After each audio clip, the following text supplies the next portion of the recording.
ITNAmerica and on behalf of the board and the Council of Advisors, and especially the ITN staff who's worked really hard on this. Welcome to our 15th annual retreat, Transforming Transportation. This event brings together community and transportation stakeholders, foundations, organizations, and corporations with a shared goal of advancing mobility for older adults and individuals with special needs. We selected Transforming Transportation as our theme this year because the services necessary to support community-based nonprofit transportation are now available in the cloud, making them accessible to any community in the United States with internet access. That's pretty cool. While every community is different, every community shares the need for good technology and a solid support system. I want to take this time to thank all of today's speakers and to review the housekeeping rules for this session.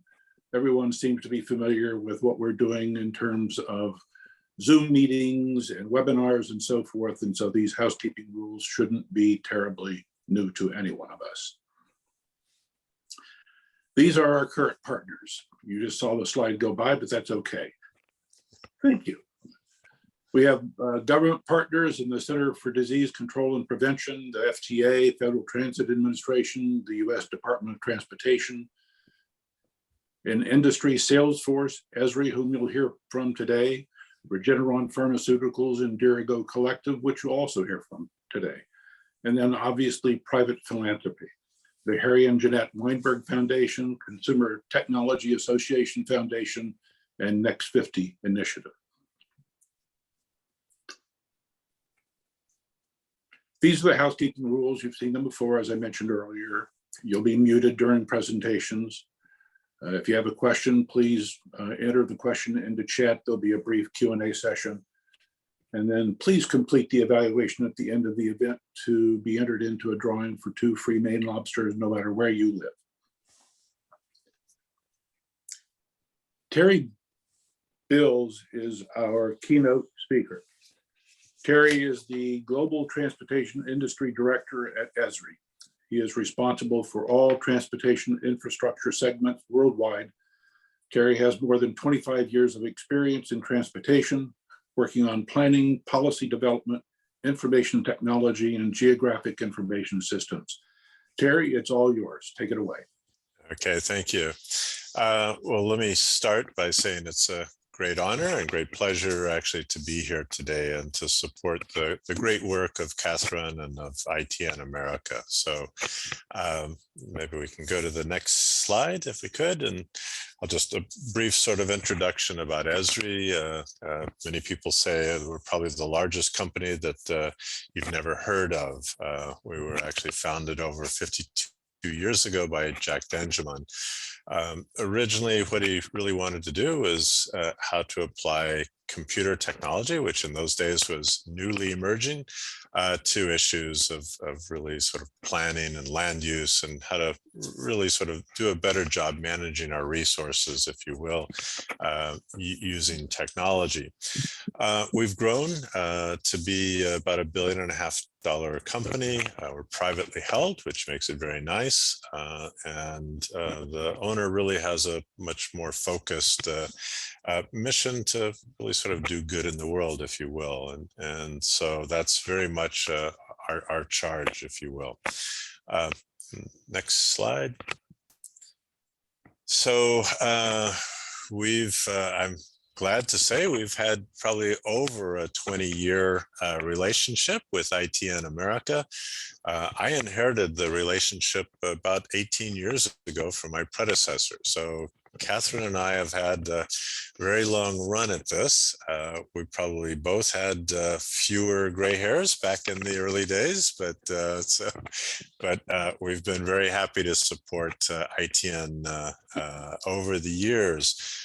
Initially, we supported Katherine and ITN with desktop technology. We had a product which was called Arc Logistics. And it was really designed to help kind of do the scheduling and the routing of all of the various pickups and such. And our president and myself have always had a strong commitment to ITNAmerica. As Katherine was really looking at moving to the cloud, we have supported that. We've provided the software and really some expertise and technical support to make that move possible. And we're certainly very strongly supportive of that move. So next slide.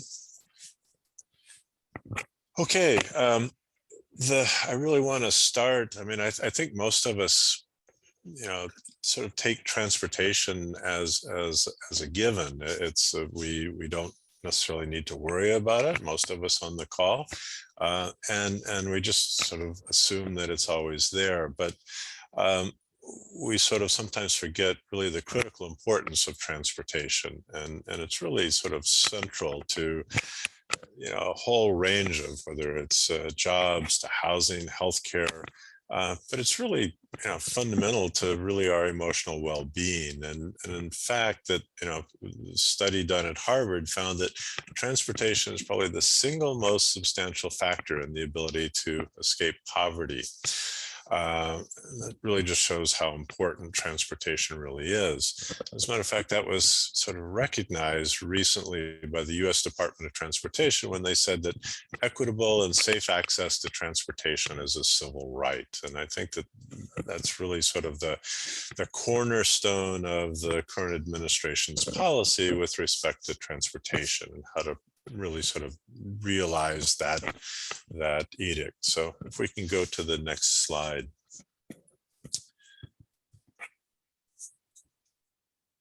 So we at Esri have really looked at how can our technology really be used more effectively to really help us understand what the needs are and ultimately how we can begin to create a more equitable transportation system. And I think there's certainly in the new Infrastructure Investment and Jobs Act, there's really a very, very strong emphasis on, let's stay, there we go, thank you.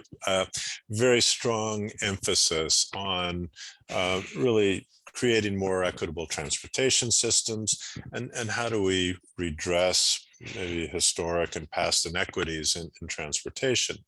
And certainly when we think about creating a more equitable transportation system, age and disability is certainly one of the categories that we really need to consider when we're thinking about equity and transportation needs.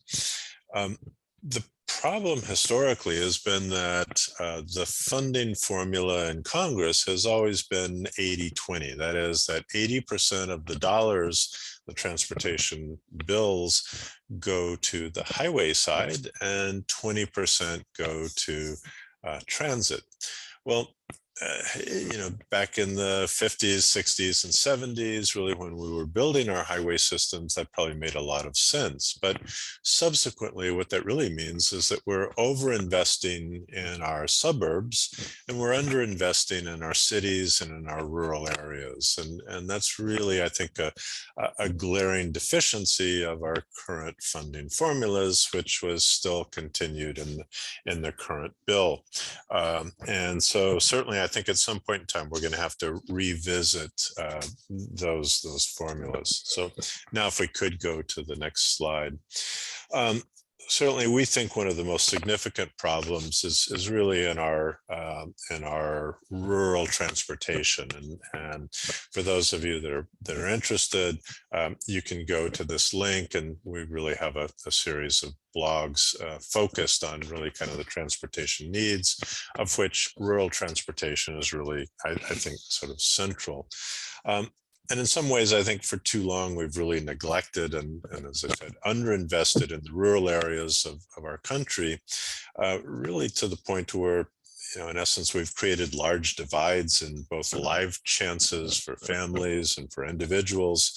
And these have really sort of opened up cultural and political divisions. And I think we really need to think about, under the current infrastructure investments, how we begin to redress some of that imbalance in our rural areas. So if we could go to the next slide.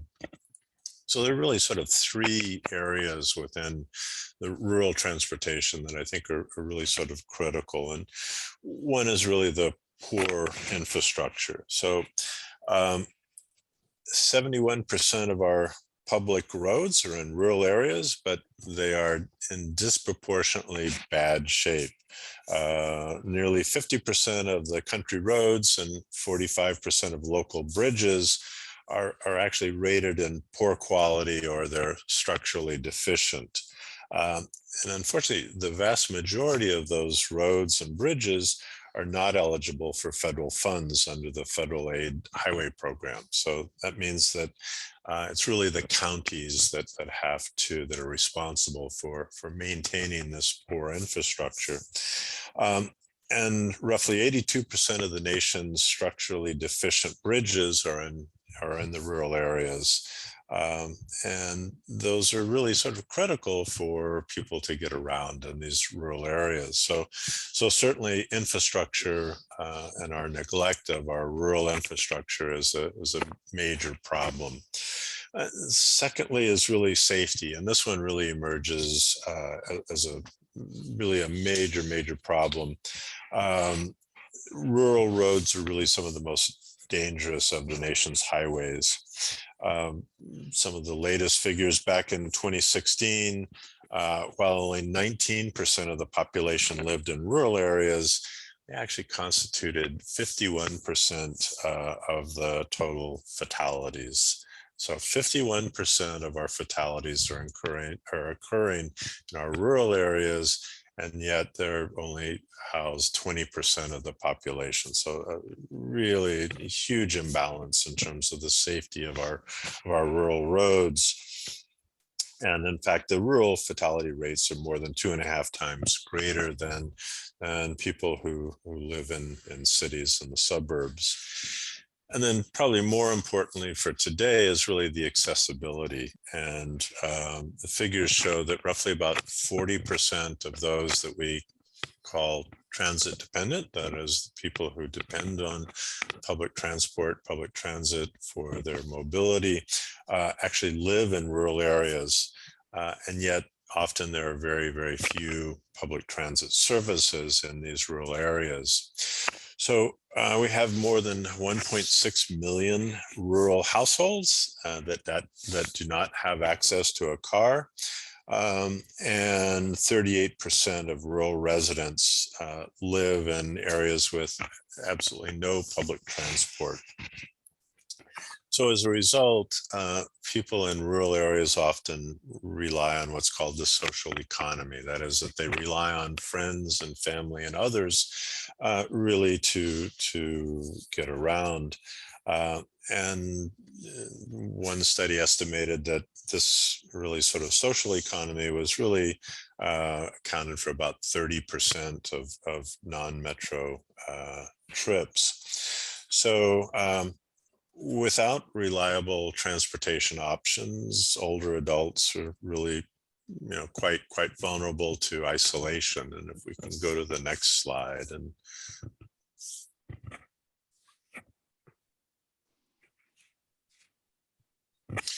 so, and again, it's really without, reliable options.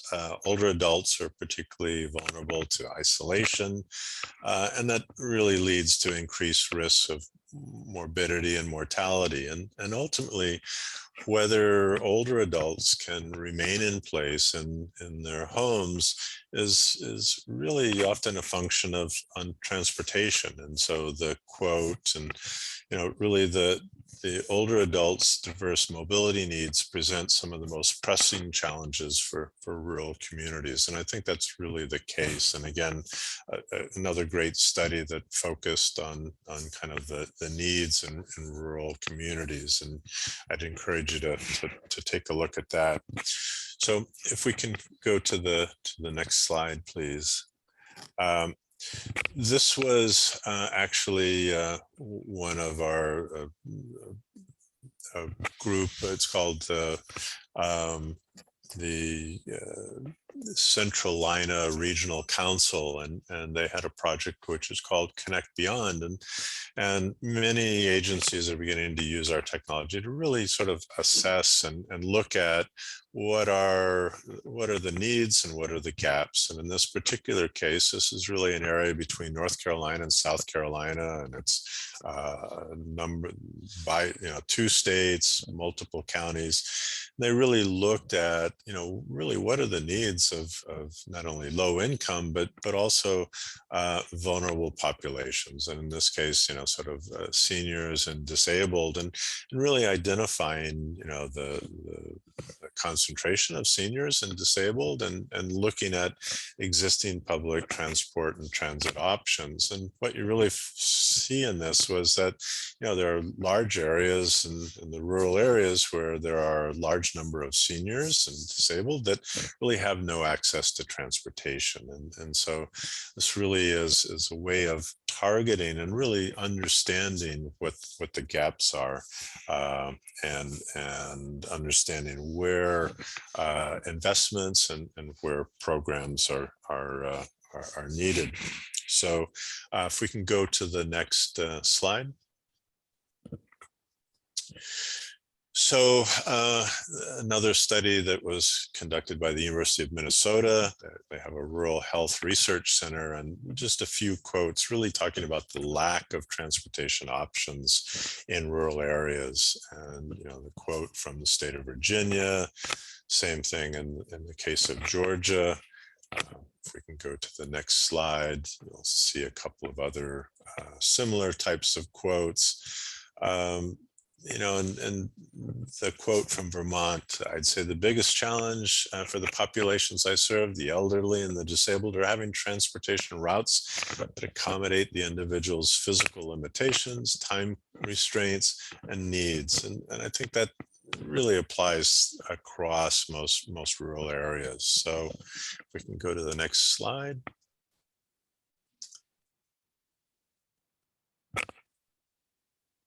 And I hope what that's led to is really the understanding the great need, and in fact the area that ITN is precisely addressing, and why we at Esri really feel so strongly about the role of ITN and really what ITN is really attempting to do, which is how do we address these needs in both the rural areas and other areas as well, but the very unique needs of the elderly and disabled population. And I think that it's going to take a wide range of initiatives, of which, obviously ITN is one part of a larger, but it's really critical to kind of think in new ways about how we can begin to address these critical needs, so that in fact we can allow seniors to really remain in their homes in these rural and other areas, and still be able to take advantage of mobility options and be able to get around to lead healthy and productive lives in their senior years. And so it's really, again, filling that need that we think that ITNAmerica is so critical, and does really such a great and noble job of really trying to address that. So we at Esri are trying to do everything that we can to make sure that Katherine and ITN are successful. So with that, let me stop, and you can type your questions into the question box, or I guess call them out, and I'm happy to answer any questions. So I think the first one actually says that all suburban areas are not equal in terms of transportation either, and what would be the ideal standard every suburban area should aim for in transportation? I think that's actually, that's a great question, and what I actually think is that each community needs to define that themselves. So I mentioned the one Central Lina Regional Council.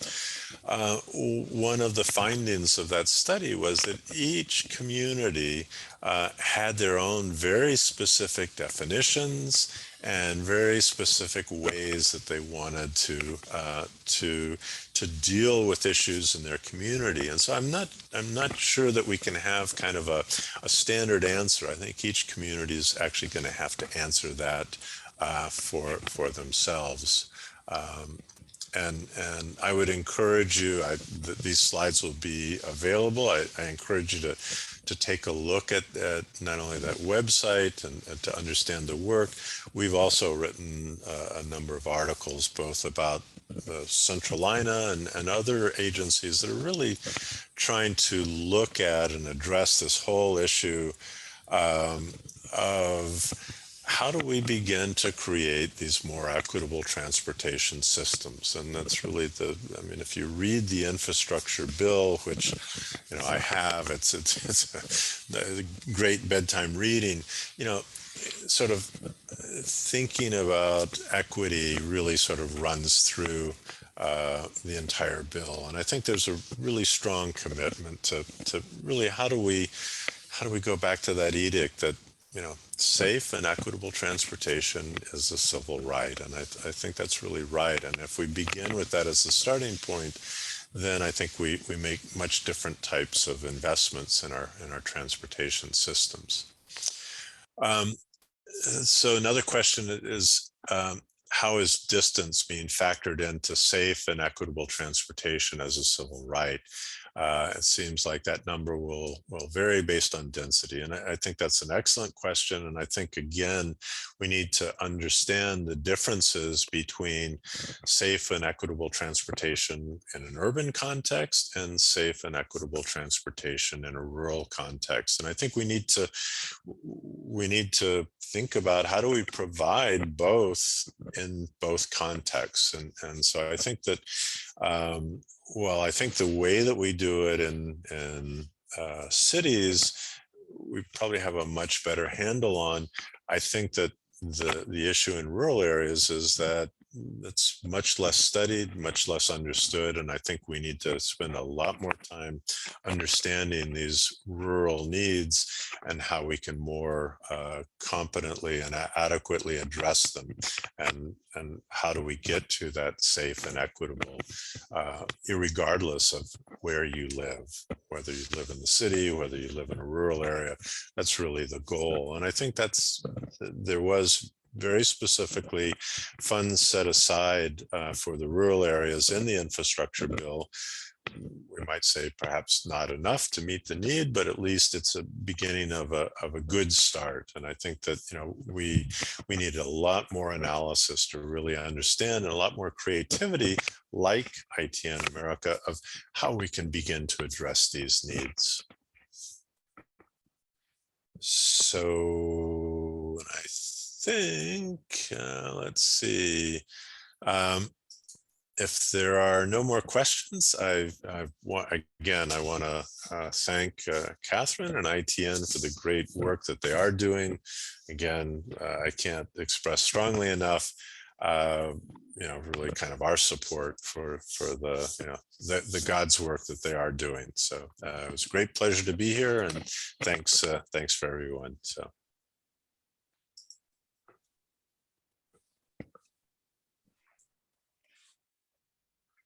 Thanks very much, Terry. I can say one thing, that before I retired, I spent a lot of time traveling around the world in my work, and our issues and problems in rural transportation are not much different than everywhere else I went. So it's a global problem, not something that we have to solve ourselves, but perhaps if we do solve it, we'll help others.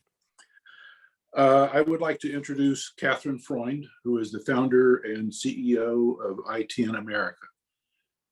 We all know Katherine. She has worked in the field for 30 years. She served on the White House Conference on Aging and has testified before Congress. Katherine was named by the Wall Street Journal as one of 12 people who are changing aging in America. Katherine, you have the floor. Thank you, Dave. And thanks, Terry. Very kind words from you. Can we have my first slide, please? Thanks. So the theme of our annual retreat this year is transforming transportation, bringing digital technology to community mobility. And we're very excited about this because by moving to the digital world, we can make services, really good services, available to any community in the country that has access to the internet. And I know that there are many rural areas that don't yet have that, but I also know that the federal government is working hard to close that gap. So there are 4 different, I guess I would call them pillars to this digital move. The first is ITN Rides 2.0 on Salesforce, and this is the technology that Esri has been kind and generous enough to help support for all these years. So this is the cornerstone, really. It's the logistics, it's the operations of supporting mobility in every community, extremely important. But we also have Rides in Sight, and that actually has been supported by Regeneron Pharmaceuticals since 2013. And that is a searchable online database of all transportation in the United States. So that means if you live in a community that wants to support a community-based mobility service, ITN Rides 2.0 is available to you through a web browser. And if you want to know what is already available in your community anywhere in the United States, Rides in Sight is available to you through a web browser. And if your community needs support to learn how to build or improve community mobility, the Community in the Cloud Online Learning Center is available to you through a web browser. So those are 3 of the digital platforms available across the United States. The 4th is America's Volunteer Driver Center, and that's the newest pillar. And that's what we are going to begin developing this year. That is what I'm going to do my presentation about and explain to you. So we're very, very excited about this 4th pillar. And next slide, please. Okay, so I guess I want to begin with this line and a quick story. I've been working on this issue of sustainable transportation for older people and people with special needs I've been working on it now for over 30 years. Every year for about 25 years, I would go to Washington and I would meet with the staff from Senator Collins' office. Right before the pandemic, I finally said, you know, I've been working on this with you guys for over 25 years, and I just feel that we are still nibbling at the edges after all that time. And we really have to do something from the top down, the way the ADA did something for Americans with disabilities. And I know that's a Civil Rights Act, and I'm not going to attempt to do that. But what can we do that will help people all over the country that is more than nibbling at the edges and that we can do from the top down? And the senator's staff said, well, can you come up with an idea that everyone can support and that no one will object to? And I said, yes, I can. I immediately said, we need people to volunteer to drive. We need to change the way people in the United States think about and support mobility for the aging population and for people with special needs. And then I said, because I've been reading about national efforts to create public information campaigns to basically address cultural norms and to change the way people think about things. And I said, if people will lie down and give their blood away as they do for the Red Cross, then I know they will give someone's mother a ride to the supermarket. But we're not asking enough. You know, if every community had to create their own separate blood drive, there wouldn't be enough blood for the nation's hospital. The Red Cross provides 40% of the nation's blood supply through volunteers. The senator's staff said, if you can find a federal partner who will work with us, we will ask the senator to support this. And we went to the CDC. The CDC said, if you can align what you're doing with our goals, our strategic goals for access to healthcare and injury control, then we can work with you on this. So next slide, please. As a result, Senator Collins supported the funding to plan for and start America's Volunteer Driver Center. So we're really, really happy about that. We know it's a huge project, but it's a huge problem. And if you don't design a solution the size of the problem, you don't solve the problem. So I'm going to talk about this in light of supply and demand. You always hear supply and demand, you never hear demand and supply. But since transportation is a supply side business problem, we're starting with demand. There will be 61 million baby boomers by 2030. There will be almost 100 million by 2050. So how much is it going to cost to solve this problem? Currently, 17% of the average household spends, or 17% of average household expenditures are spent on transportation. It is second only to housing. So it's very expensive. Transportation is not cheap. And add to that where older people live, which is in rural and suburban communities. 3 out of 4 live there, not in high density cities where there's more transportation. So lots and lots of older people with a very expensive problem living in less accessible communities. That's the demand. Supply side, please. Next slide, please. There you go. So what's the supply? Well, let's look at what it's going to cost to provide this supply, okay? For mandatory spending, gross domestic product in 2005 was, this is from the Congressional Budget Office, 5.8% of the gross domestic product was spent on people over the age of 65. By 2018, that was 7.5%, which was $1.5 trillion, 85% of which was spent for Social Security and Medicare. So think about how we're going to add the expense of transportation if the government is going to fund it all. And it's projected to be almost 10% of the gross domestic product paying for services for people over the age of 65. The point of this is that the government is already spending a ton of money supporting older people, and yet the transportation needs are still unmet. Private for-profit solutions, which might work in higher density urban areas, are either unavailable or too expensive in the lower density areas. So if the government doesn't have the money to pay for it, and if the private solutions are really expensive or unavailable, that leaves the third sector of the economy. There's only 3 sectors. There's government, there's for-profit, and there's nonprofit. That leaves the nonprofit sector, which is just a hugely important sector of the population. And what is the source of supply for rides? It's what Terry referred to as, I forget the term for it, but it's people helping each other. That's where the supply is. It's volunteer drivers. So to address this problem, we need to change the way Americans think about and support mobility, because that's where the answer is. It's parked in driveways from coast to coast. Next slide, please. This is good news. This means this is doable, right? This is totally doable.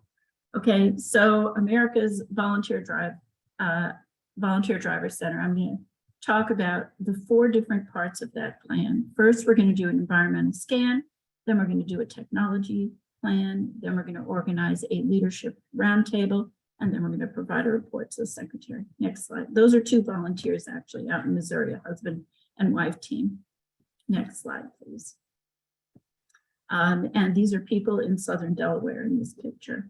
So the environmental scan, but that is a total look of everything that exists right now. We're going to do a literature review. We're going to look at what's available right now. And we're going to ask the question, why would a public information campaign help to address this issue, right? And so, CDC has been doing this forever. think about it this way. It doesn't matter how many immunizations you have for COVID.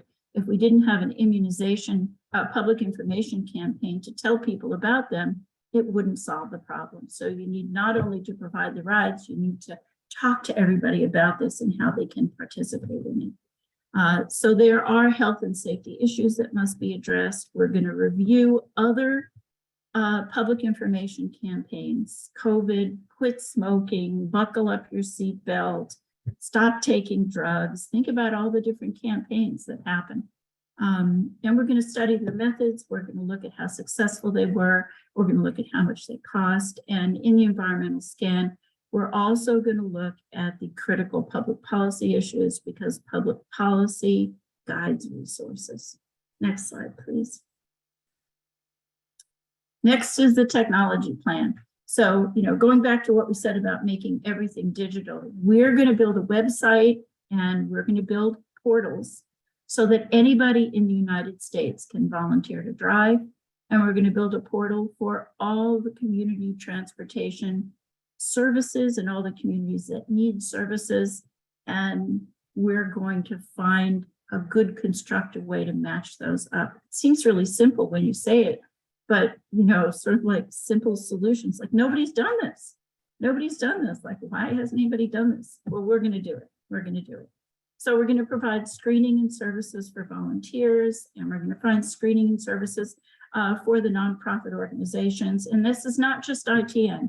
This is any nonprofit organization in the United States, and anybody who wants to volunteer for any of those organizations. And on the website, there's a lot to websites. I'm learning much more than meets the eye. You have to think about what's the customer's journey, who are the customers who comes to the website, what information do they need, how do we guide them to the right information, how do we take care of them basically digitally through a browser. And that's a very, very cost-effective way to address this. And then we also have to look at what technology we're going to use for evaluation, for outreach and communication. Next slide, please. So the leadership roundtable. So this is, I think, really, really important. This is such a large national problem. We can't just look to just the government taking care of it. We can't just look to the threadbare nonprofits to take care of it, or the philanthropies to fund everything, or the industry partners to fund everything. As ITNAmerica has grown, we've really looked more and more at the whole economy. So without Esri, Regeneron, and Salesforce to help us, we wouldn't be here. Without Senator Collins helping us with startup money from the government, or the FTA helping us with demonstration projects, we wouldn't be here. And without the philanthropies that funded the technology development, we wouldn't be here. It really takes everybody to pitch in. So we want to put together a leadership roundtable that has representatives from all of industry, so healthcare and technology and insurance, and representatives from all levels of the government and all the different kinds of foundations that there are around the country, community foundations, health conversion foundations, bring them all to the table and say, how do we think about this? How do we solve this problem? So we're very excited about this. Next slide, please. Oh, that's the leadership roundtable. So what is the leadership roundtable going to do? We have to have the roundtable help us look at the communications campaign that we need for the country. How are we going to select a proper consultant to help with the marketing and the communications plan? How are we going to raise the money to do all of this? CDC estimates this total cost at about $20 million. So it's not a lightweight, easy lift, but it's an important lift, and it needs to be done. And then we're going to pull it all together into a terrific report, and we're going to go see the Secretary of Transportation and ask for help. Next slide, please. So I guess I don't know where we are on the schedule. We're a little bit late. I want to ask if anybody has any questions for me that I can answer about this. And I don't know where they pop up on my screen. If we don't have a question, that's fine with me. We're going to have an interactive discussion. about this, and Laura Dake is going to answer that. And I don't know if I'm introducing Laura. Yes, I am. Okay. So Laura was the executive director for ITN Bluegrass in Lexington for more than 10 years. And she's now the project manager for ITNCountry. We have demonstrations across the country, and she's providing fantastic leadership and support for them. And some are funded by the FTA, some are funded by the Harry and Jeanette Weinberg Foundation, and they are in California, New York, Maine, Kentucky, Florida, and Hawaii. So I'll turn it over to you now, Laura. Thank you, Katherine. That was a really nice overview of America's Volunteer Driver Center. I learned some things. So I will be facilitating a discussion as a follow-up to Katherine's presentation. And I would invite you to participate in this discussion to help us inform our thinking as we move forward with America's Volunteer Driver Center. And you can do this in two different ways. You can use the raise hand feature at the bottom of your screen, and we will unmute you if you'd like to speak. Or you can just leave a comment in the chat box, or I guess you could use the Q&A box as well. So I have 3 questions. I'm not sure that we're going to get to them all, but we'll get started, and we will be putting the question in as I ask them in the chat. So the first question, and maybe this is an easy one, I'm not sure, but what do you think inspires people to become volunteer drivers? So what do you think inspires people to become volunteer drivers? Again, raise your hand. We'll call on you and unmute you, or you can leave comments in the chat.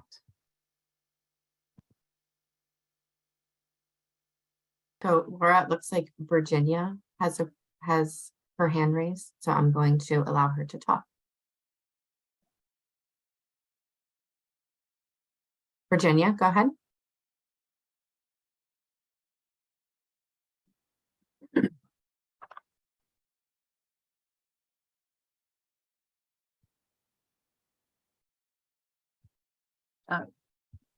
Virginia's on mute. Virginia?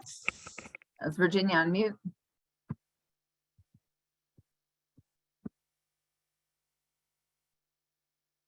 Well, while we're waiting for Virginia to be unmuted, we do have Cindy telling us that people want to give back to the community, provide a service to their community.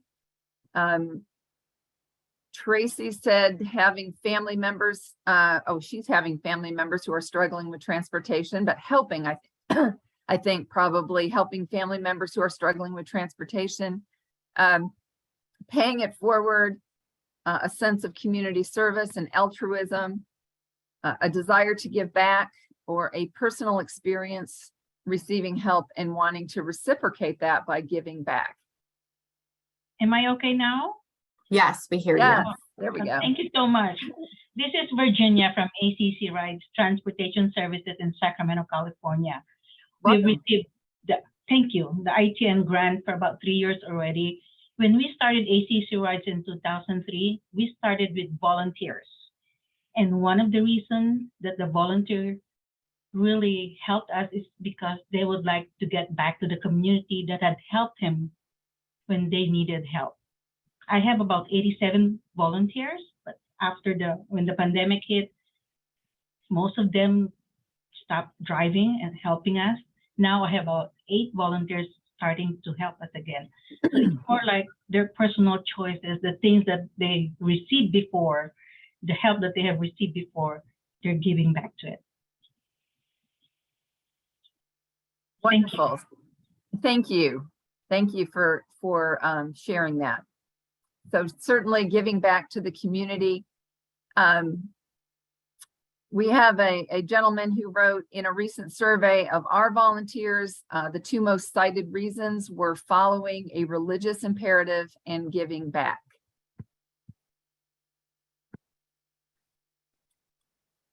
Knowing family or friends that are struggling with transportation, it creates empathy and the desire to help. And Tracy says, friends that are volunteers sharing positive experiences.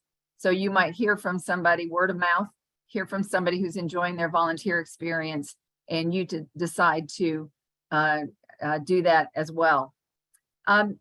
These are great. There's definitely a theme here of paying it forward, giving back to the community. We have been given so much that we want to help others in turn.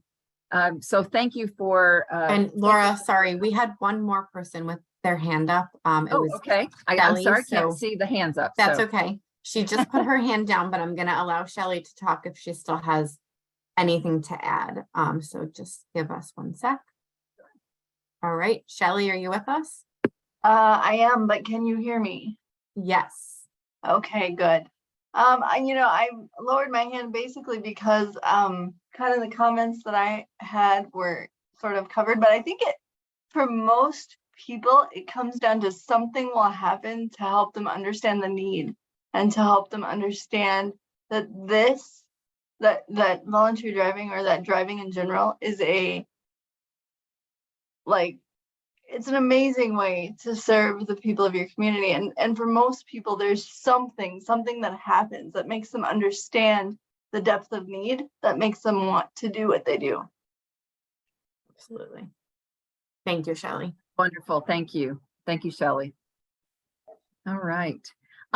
Before we move to our next question, and feel free as we go, if you think of other things, to put them in the chat. But before we go to our next question, I did want to ask Katherine to unmute herself because there is a follow-up question from her presentation from Marcus. And it is, what exactly will America's Volunteer Driver Center do? And how exactly will it work with transportation services? So Katherine, don't mean to put you on the spot, but wondered if you could help with that. Sure. What will we do and how will we help with services? Well, I can tell you what we envision, but we have to do an environmental scan and we have to learn from that before we know for sure what's going to happen. But the concept is this, that we will create a national information campaign, and it will be nationwide and through many different communications channels, social media, print, interviews on talk shows. I'm going to try to do a TED Talk. We'll see if I get lucky and that happens, but really get the word out as much as we possibly can that, as so many people said in this discussion, it is an incredibly positive experience. It's really enjoyable. And until you do it, you really kind of don't believe it. I know I got my brother to volunteer for a while and he called me up and he said, did you deliberately match me up with a cupcake? This lady was so nice. It's just the way it is. People are really enjoyable and enjoy riding with volunteers, and the volunteers enjoy the people. So we want to get that word out, and we want to make it very easy for people to step forward and volunteer. I mean, there'll be many communities where people want to volunteer, but there's no service there for them to volunteer for. There'll be many communities where there's services with not enough volunteers. So we wanted people to be able to have a place where they go. And I envision setting up, careful screening so that we're making sure everybody's safe. And then we want a place where all the organizations that need help with their volunteer recruitment can also go. And yes. Oh, okay. I'll stop talking. Basically, we want to get the word out. We want to match the people who want to do the rides with the organization who need the volunteers. It's really as simple as that. And it is completely, totally possible to do this. This is a way forward to really help and really fix things. I hope that answers your question. Thank you, Katherine. Marcus, I hope that answered your question. All right, we're Hey, going to Laura, move. just before you move on, there was a question in the Q&A for Katherine at that time as well from Ken Pyle. And so Catherine, Ken said, just to be clear, the portal could be used for by-profit companies as well as nonprofits, correct? For instance, this might be attractive to the company that manages the complex where my 95-year-old mom lives. If it's actually, that question hasn't come up and I don't know how to answer that. So I will get back to you on it. I know that ITNCountry, we have to work with nonprofits or government agencies. That's just the IRS telling us what we have to do. So I don't know how to answer that question for you, Ken, but I will find out and I will let you know.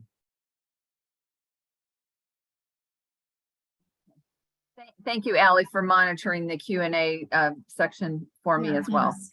Yeah. All right. Our second question, kind of going back to what Catherine had mentioned about a public information campaign. Do you have any thoughts about how we should reach out to the public regarding the America's Volunteer Driver Center? What would be our messages? Any thoughts on that?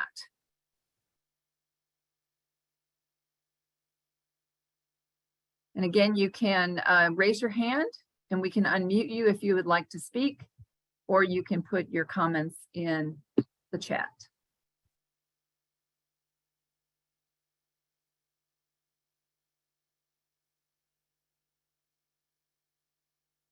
These might be messages like the blood center, roll up your sleeve.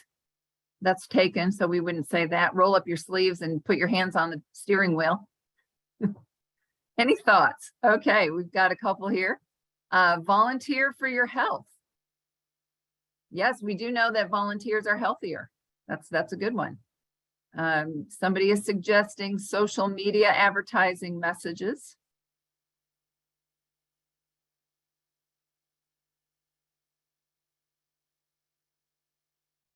Think about your own situations. How do you advertise or do outreach for volunteers?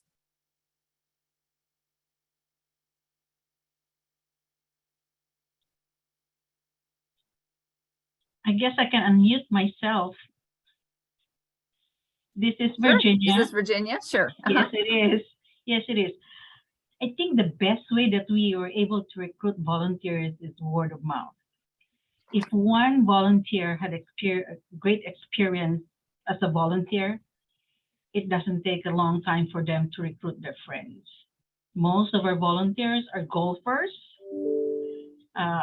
baseball players, and all the ball games that you can think of. So whenever there are events, the fallback on that is most of my volunteers are not at the office. They're not helping. They're doing something else. And I would like to share with you, our tagline is, we can help get you there. So probably along somewhere that line, we can use that part also. Thank you. Thank you. So I'm sorry, your kind of slogan is, we can help get you there? Yes. Okay, nice. All right. Let's see, our keynote speaker has suggested Drive for Good. I like that. Karen Winton is asking, she says, I think one important question to ask the public and to understand is what may prevent them from driving someone now? What are the fears or barriers to overcome? We had actually talked about that as being a possible question for discussion today. We decided to not use it, but that is a great question. If anybody would like to address that, I think, at least for my experience, insurance is a big one. People are worried about liability, but I'm sure there's other barriers or fears. Let's see, I don't want to miss anybody. Lauren asks, has there been conversation with the United Way, the Red Cross, the Salvation Army, and RSVP? Obviously, these are very large or volunteer-based organizations. It might be a good thought to reach out to them and their how they message. And we have Tracy suggesting speaking at civic groups, national conferences such as the Lions Club, Kiwanis, so they can spread the word in their own communities.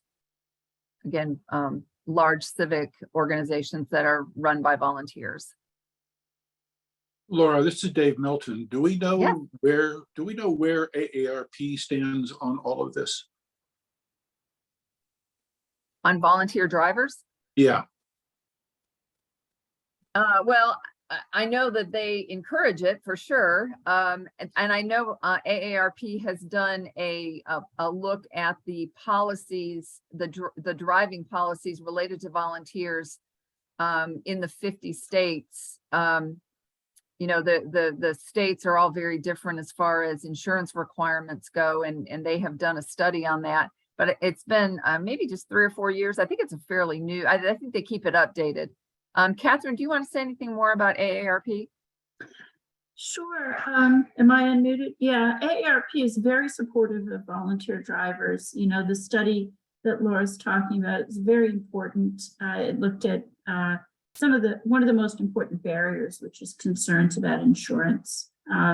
So yeah, they strongly support volunteer driving, and they've helped ITNAmerica for, 25 years or so, and other organizations as well. They understand it. I love Alan Lopatin's suggestion for a message. Let's roll. That's great. And Dwight Mengel in New York suggests making videos of volunteer drivers, and he even has put a YouTube link in the chat. So I guess we can. I'm not going to show it right now, but I'm guessing we can go and see volunteer drivers in action, which is certainly very effective. Let's see. So we've got more on a local level. Tabitha suggests spreading the word locally by setting up information tables at community events and doing it more just on a one-to-one local level. John Griffith targeted Facebook campaigns to reach specific groups of people by zip code, interests, and keywords, certainly. And then Lauren follows up with a question: could government agencies create an incentive to help normalize volunteering? This is so exciting. There are so many good ideas. I love it. Thank you, everybody. It's really encouraging. I mean, really wonderful. I'm absolutely certain we can do this. I know that in order to make an impression on people, they have to hear a message many times and from many different directions. But I think instead of every community trying on their own to recruit volunteers, if we figure out a way for everybody to support everybody, and we get our national messages out, and we talk to the Red Cross, and we have information tables at big events, and we talk at national conferences, if we all get our messages out there at the same time, I'm absolutely certain we can make a difference, a big difference. Very exciting. These are great ideas. One more question in the Q&A section from Peter Thompson at the center. And it says, if this was answered, please disregard. I was pulled away and missed some of the program. Is ITN going to be the host of the program system, or do we need a local partner to implement this program? AVDC is going to be a program at ITNAmerica, and it's going to be available through a web browser to every community that wants to participate. So I think the answer to the question is yes and yes.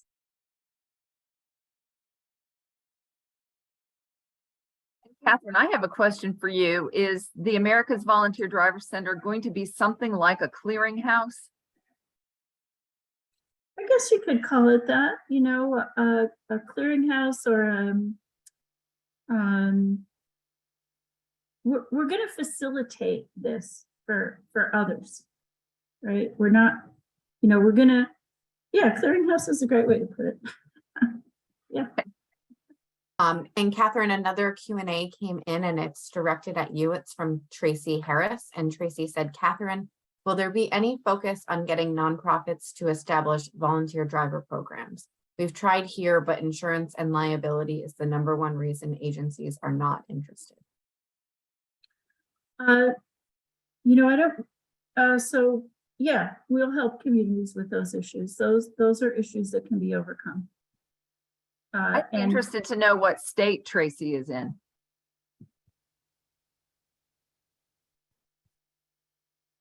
Ohio. Okay. Thank you. we can help you with that right now through ITNAmerica, even before the America's Volunteer Driver Center gets up and running. But I think your question helps me understand that we're probably going to have information through America's Volunteer Driver Center on that as well. Again, it's you know, every community doesn't have to solve these problems on their own over and over and over again. We can stand on each other's shoulders. We can help each other. So we have Michelle saying, get news channels involved to do reports on volunteer driving and get positive information out there.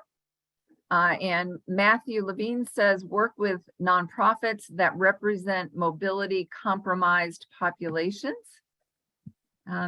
Peter from the center, who had the question in the Q&A box, says in the chat, reach out to NCOA and the National Institute of Senior Centers to raise awareness of this program. Very exciting. And Mark Havens, gives us some things to think about. Keep in mind that 3 fundamental questions must be answered to motivate any human behavior. Is this a need? Does it affect me? And what can I do about it?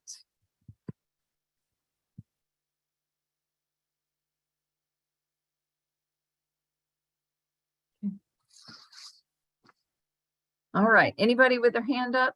Laura, looks like you've got another question in the Q&A, and that is from Michelle. And Michelle said, will there be someone who represents the disability population on the leadership roundtable? I think it would be important to have someone who can advocate for barriers in using this program website for people with disabilities.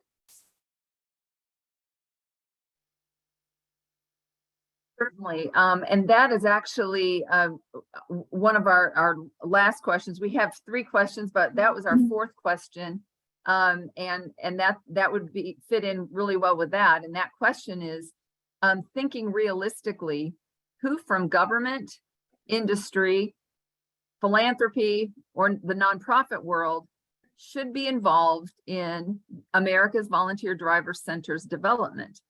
And so certainly a representative of the disabled community would I think be very important. Thank you for that suggestion.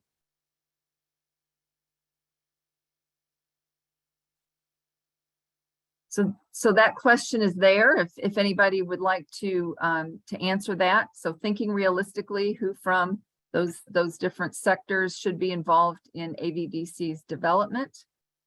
And then the last question, well, the 3rd question, I guess, is what should we be sure to address when we build America's Volunteer Driver Center? Katherine had mentioned a few things like background checks and matching people who want to drive with communities, their community where there may be a driver service. And so are there other things that would be helpful for us to address when we build this center? So we have Mark Havens saying the Robert Wood Johnson Foundation as a possible participant in the leadership circle. Peter Thompson says, what about autonomous driving options and experts in this growing field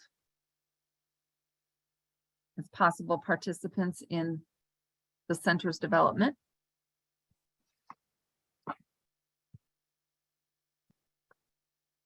This is Virginia again from ACC Rides. Hi.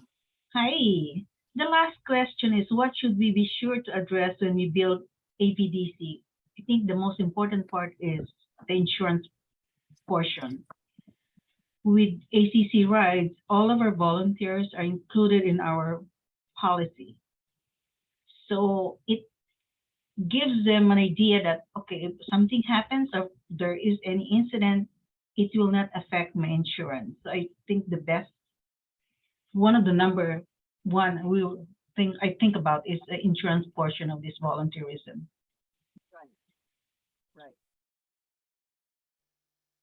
Yeah, I certainly think that that is always the elephant in the room when we're trying to recruit volunteer drivers. There's a significant portion of people who do worry about liability if they don't feel like they're covered.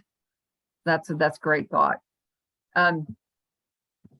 I guess this would be for the who should be involved.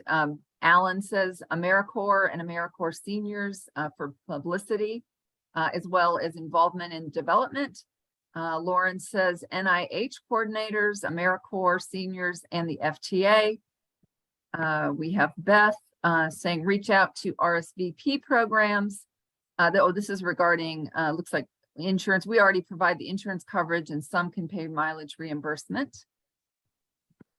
Appreciate that. Hospital social workers to reach out to possibly and get involved. And Peter says in Virginia, there are often regional transit or transportation authorities that should be involved. I expect other states have similar groups that look at all aspects of transportation. Sandy suggests the National Volunteer Caregiving Network. Lauren suggests Uber Health. And at the bottom. All right. So Katherine, lots of different suggestions for who might help with developing the America's Volunteer Driver Center. AARP Age Friendly Communities Network. They're coming in Mobility Managers Program. This is Ohio through their Department of Transportation.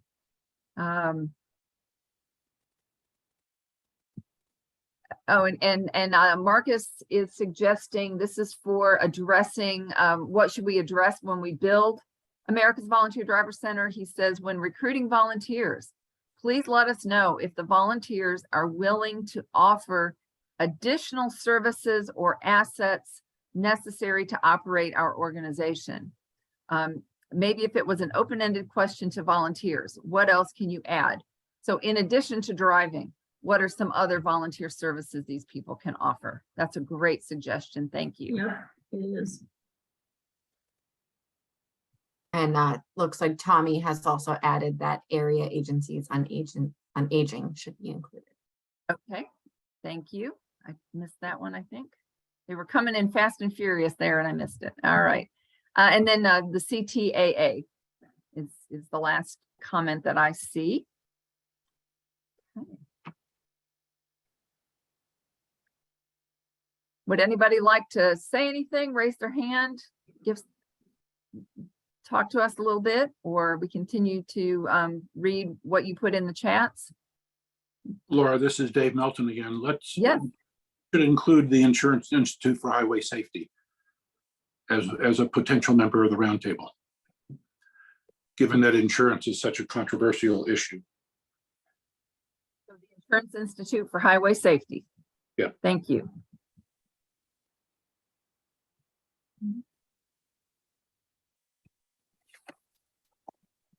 So going back to, no, I'm not going to belabor this, but I'm just going to give everybody, we have 4 minutes and we don't need to take all 4 minutes, but just want to give everybody an opportunity. If they've forgotten the questions, what inspires people to become volunteer drivers?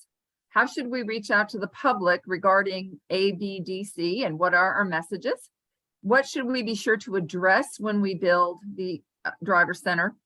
And thinking realistically, who from various sectors like government, industry, and philanthropy should be involved in the center's development? So those are the 4 questions. If you have any thoughts, I think we can probably move on at this point, but if you want to say something, raise your hand now or put your thoughts in the chat. And if you think of something as the afternoon goes on, please put it in the chat, and we are collecting all of your feedback, and we'll definitely be taking it to heart. So really appreciate your participation today.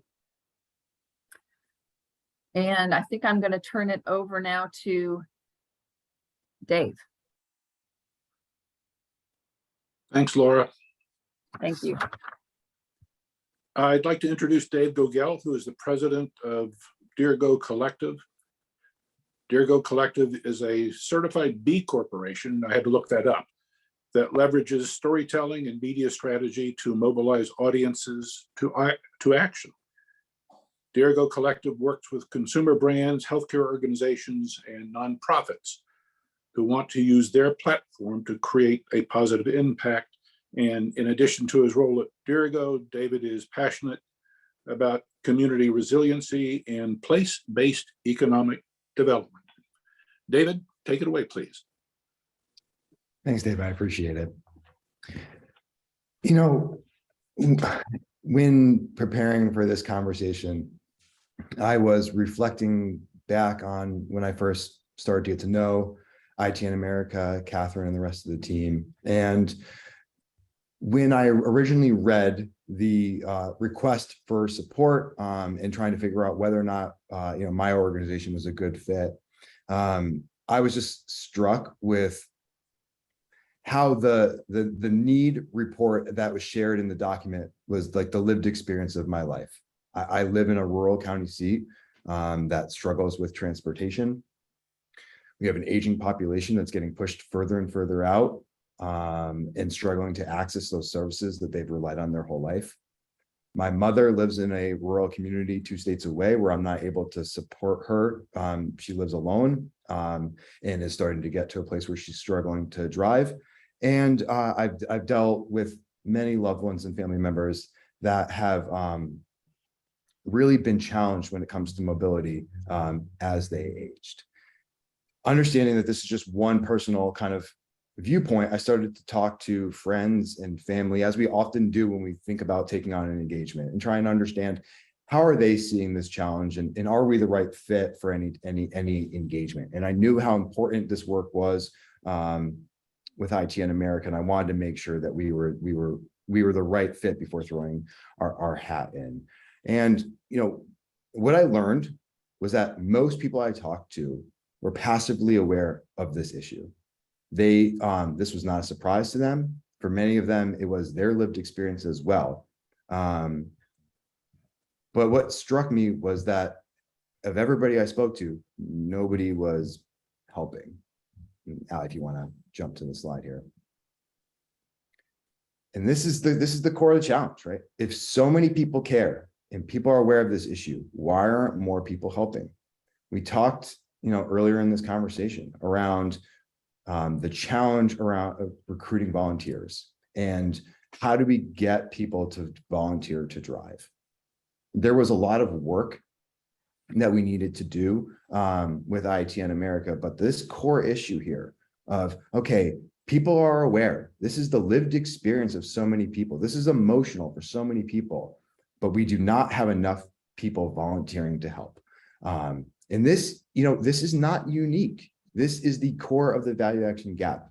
This, whether or not we're talking about volunteer organizations, we're talking about socially conscious businesses.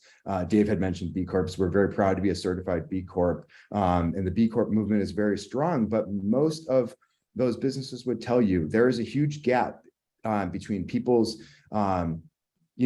values and their action. And at Dirigo Collective, our whole business is based around trying to help use content and storytelling and data to create pathways of engagement to connect these dots. And with ITN and specifically thinking about volunteer drivers, this was a core area that we needed to focus on. Terry had mentioned I think he called it the social economy, and that's exactly the way we view it too. We were trying to figure out, if so many people are passively aware of this, why aren't more people in the social economy supporting? So Allie, if you want to jump to the next slide.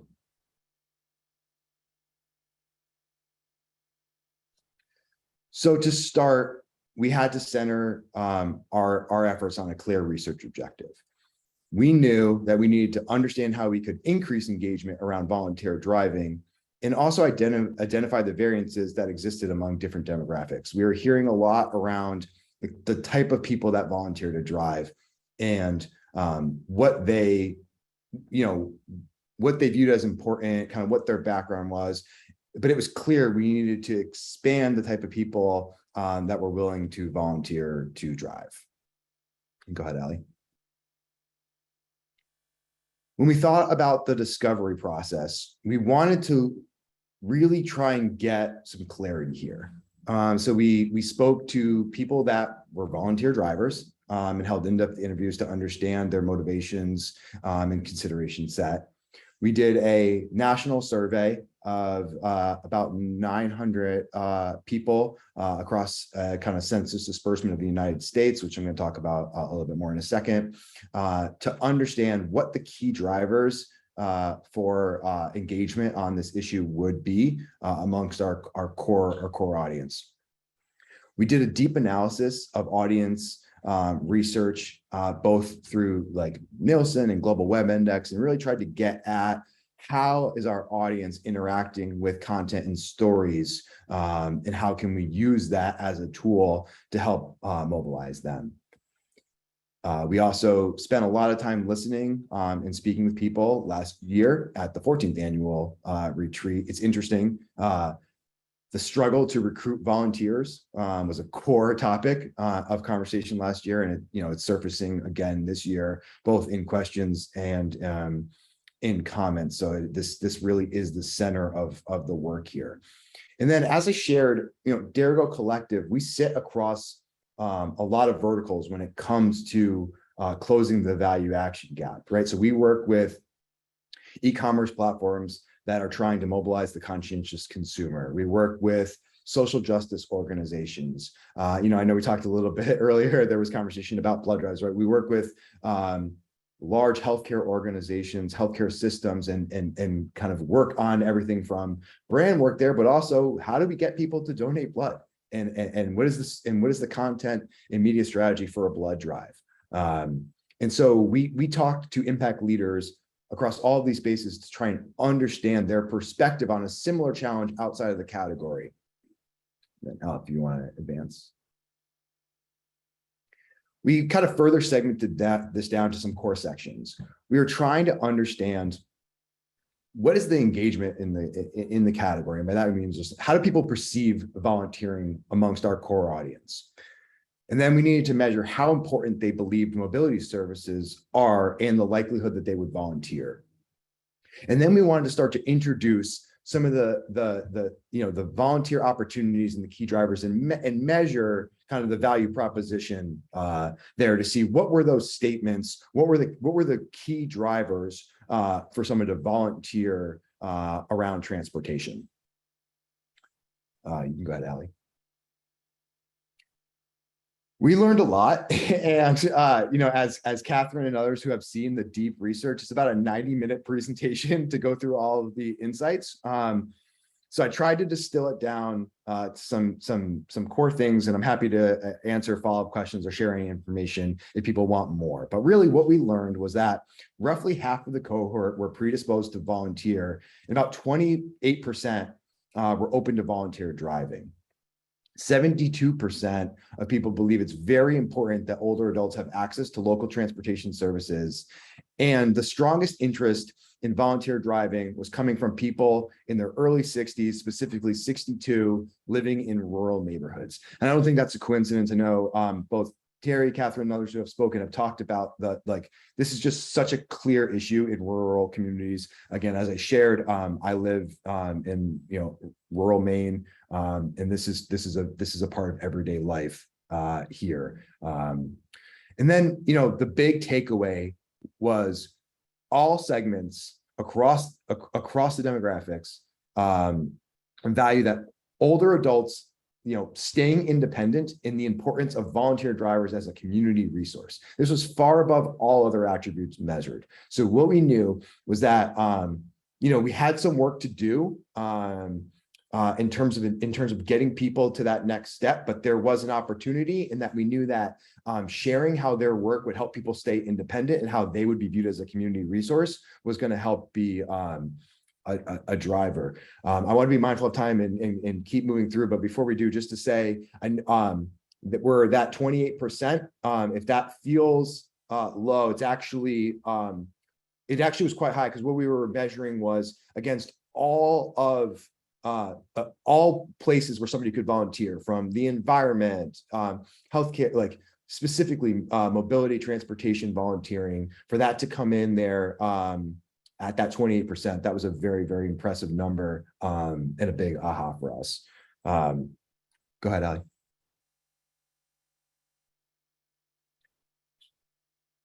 So when coupling the survey data with the conversations and with these stakeholder interviews and the impact leaders across different categories, we learned that we need to create a behavioral change here, and that requires a holistic approach to engagement. This wasn't simply going to be a marketing campaign. This wasn't going to be just content. We needed to create a full 360 approach to engaging volunteers to create this change, because we knew as they already were aware, they didn't need more awareness here. They needed to understand the action that they could take and the impact it was going to have. Go ahead, Ali. So how do you drive residents and citizens from passive awareness to active engagement? What we knew is we needed to create powerful stories. We had to help people understand the individualized responsibility. When thinking about closing the value action gap here around volunteering, one thing that we heard was, I get it. This is very, very big. I live in a rural community. I understand this, but what can I do? What difference can I make? And we see this with recycling. We see this with sustainable shopping. This idea of your individualized responsibility and the role that you can play is a critical element of using content and storytelling to mobilize volunteers. And then you have to demonstrate that individualized responsibility creates collective impact, right? So we have to be able to show how we're actually moving the needle in a measurable way. And then we learned we have to make this simple. This has to be a simple process that people can move through. And it has to start with a small action. And then we have to have a system to reward and gamify it, right? When we looked across the category and had these conversations, it was clear we needed a way to gamify the process where people could see that iterative progress that they were making towards this goal that they have of making a greater impact in their community. Go ahead, Ali. So that's a lot of framework, but how do we actually implement that? So there are lots of ways in which you could implement that framework. Specifically, so far the work we've been doing with ITN has been around kind of 3 pillars. And this, I tried to focus in on how we're using technology to transform volunteer engagement on this, knowing that was the core theme of today's conversations, right? So we use these insights around messaging to create content designed to promote personal role and connection to impact, right? Creating materials that really got at those insights that staying independent, being that community resource were drivers and motivators for volunteering. And we had to bake that into the type of content we were sharing and start to create a narrative. Really needed to leverage and nurture this behavior, right? So as we heard earlier, right, the future of volunteer management and engagement is in the cloud, and it is in leveraging Salesforce and thinking about the way tracking and automation plays into that, right? So we're building out these personalized kind of content journeys that are designed to engage our audience consistently, right? So somebody volunteers with us once. What does that welcome series look like once somebody starts volunteering? How do we keep them engaged with different content streams that move them along on that journey, leveraging email and automation, just like any other organization that's trying to get in front of people, right? So we're taking best practices from B2C consumer space and applying that to volunteer engagement, and really leading into the tools and technologies that we have access to. And then now that we're nurturing that behavior, how do we empower people? And so leaning into online learning modules and gamification in this process to create super volunteers who want to spread awareness, trying to connect this as a cycle that repeats itself, right? So creating these connections, nurturing the behavior, and then empowering people. And we really think about this in terms of like helping people discover, helping people explore, having them adopt the behavior, and then advocate it to others. And as we kind of have touched on, and Allie, you can share the final slide here. It just comes down to like, one ride can change everything. Other way, but that's the payoff. That's the slide. That's it. That's what we learned. It's one ride can change everything. And it's so simple. All we have to do is figure out what are the micro behaviors that are going to get us to somebody doing one ride. And as Katherine has shared, like that's all it takes. And so I'm happy to expand. I know I'm kind of running up on time. I wanted to give actionable kind of things that anybody could do within their own program or their own community, whether or not you're using MailChimp, HubSpot, your own Facebook page, leaning into these types of content and these content structures are a proven way to close that value action gap, whether or not we're talking about volunteering or we're talking about sustainable shopping. So I really appreciate the time. This is the most important project I've worked on the last few years, and I feel honored to be here with you all. So thank you. David, it looks like Terry has his hand raised for you. Okay, yeah, thanks. Actually, really a great presentation, and I'm sort of reminded of the sort of famous social science book called Bowling Alone, which was really kind of the disintegration of our communities and alienation. And you focused a lot on the individual and what we can do. I wonder if there's not a sort of a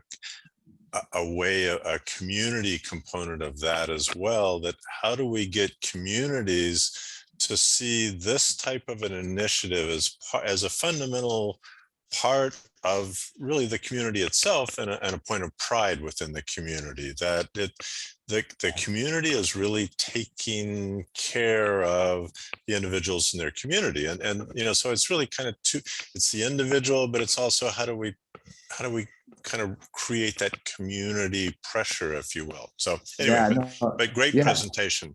Thanks. I appreciate that. And I'm happy to speak to that. I mean, so knowing I had 15 minutes here, I really wanted to focus in on one aspect of this. What I would say is you're exactly correct. And we're doing that work as well. And I don't know if maybe we can touch on it later, but we're doing the same thing on the community side. So this work that happened on the volunteer side, we did the same research and the same work on the community side.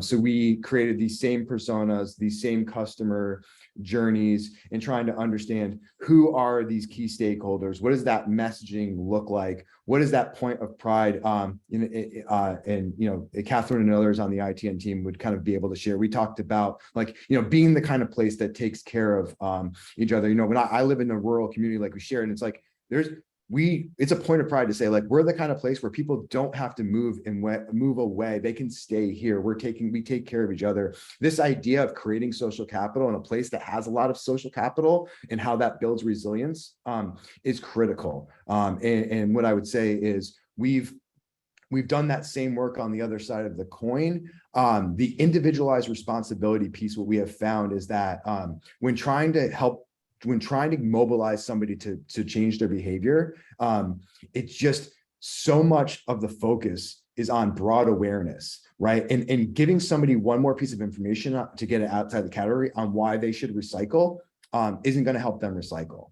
And there's tons of studies that they showed, like, just by showing somebody how many cans had already been recycled in a recycling bin, and that them adding the next can would move that number was like a huge game changer, right? And then to choose that same example of recycling and then apply it to what you're talking about, there's the two big factors are that individualized understanding and then the community pressure of being the only household that doesn't have your recycling bin out in the driveway, right? And so I think what we're trying to do is say within this challenge, how do we look at both of those things and have that community pressure, to use your language I completely agree with, and have the individualized responsibility? And then how do we use marketing automation and content series and storytelling and data to nurture both audiences?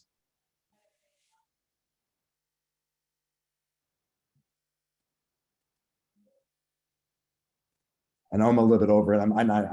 I just there's so much we could talk about here. I think that this is such an important piece of the puzzle. And I'm not saying we have all the answers, but I do think it's really helpful for us to look outside of the category. There's so much being spent trying to understand behavioral design and to understand how to change behavior based on behavioral design, and volunteer engagement isn't any different. It's just to Katherine's point, right now the system's so disconnected. And that's why I'm so excited about America's Volunteer Driver Center, because I think there's a huge opportunity to do this at scale as a unified effort versus people trying to have their own ahas and try and connect the dots. Every community is going to be different. Every community is going to have their own challenges, but it feels like a unified effort to mobilize and engage is what's necessary here. And I'm really excited to see where that goes. And again, I appreciate the opportunity to be here and talk about something that is so important, both for me personally and for all of us as a country.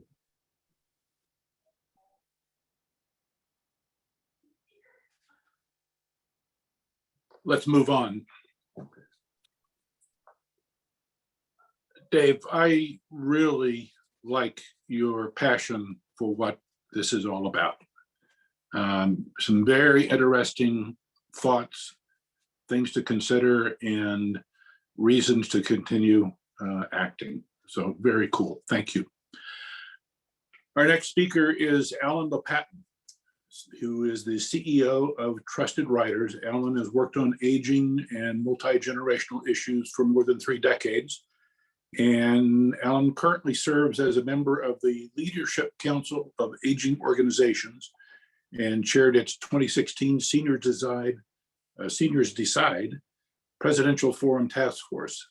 As General Counsel to the U.S. House of Representatives Committee on Education and Labor, Alan provided lead staffing for reauthorization of the Older Americans Act and other significant human services public policy. Alan, welcome. Thank you, Dave.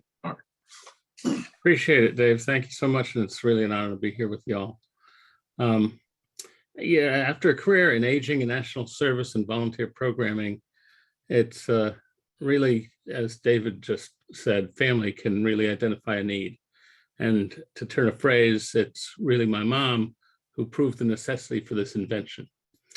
Our goal is to make available rides like those provided by ITN members safely accessible for a broader population to yield better health outcomes and peace of mind for families, caregivers, and others.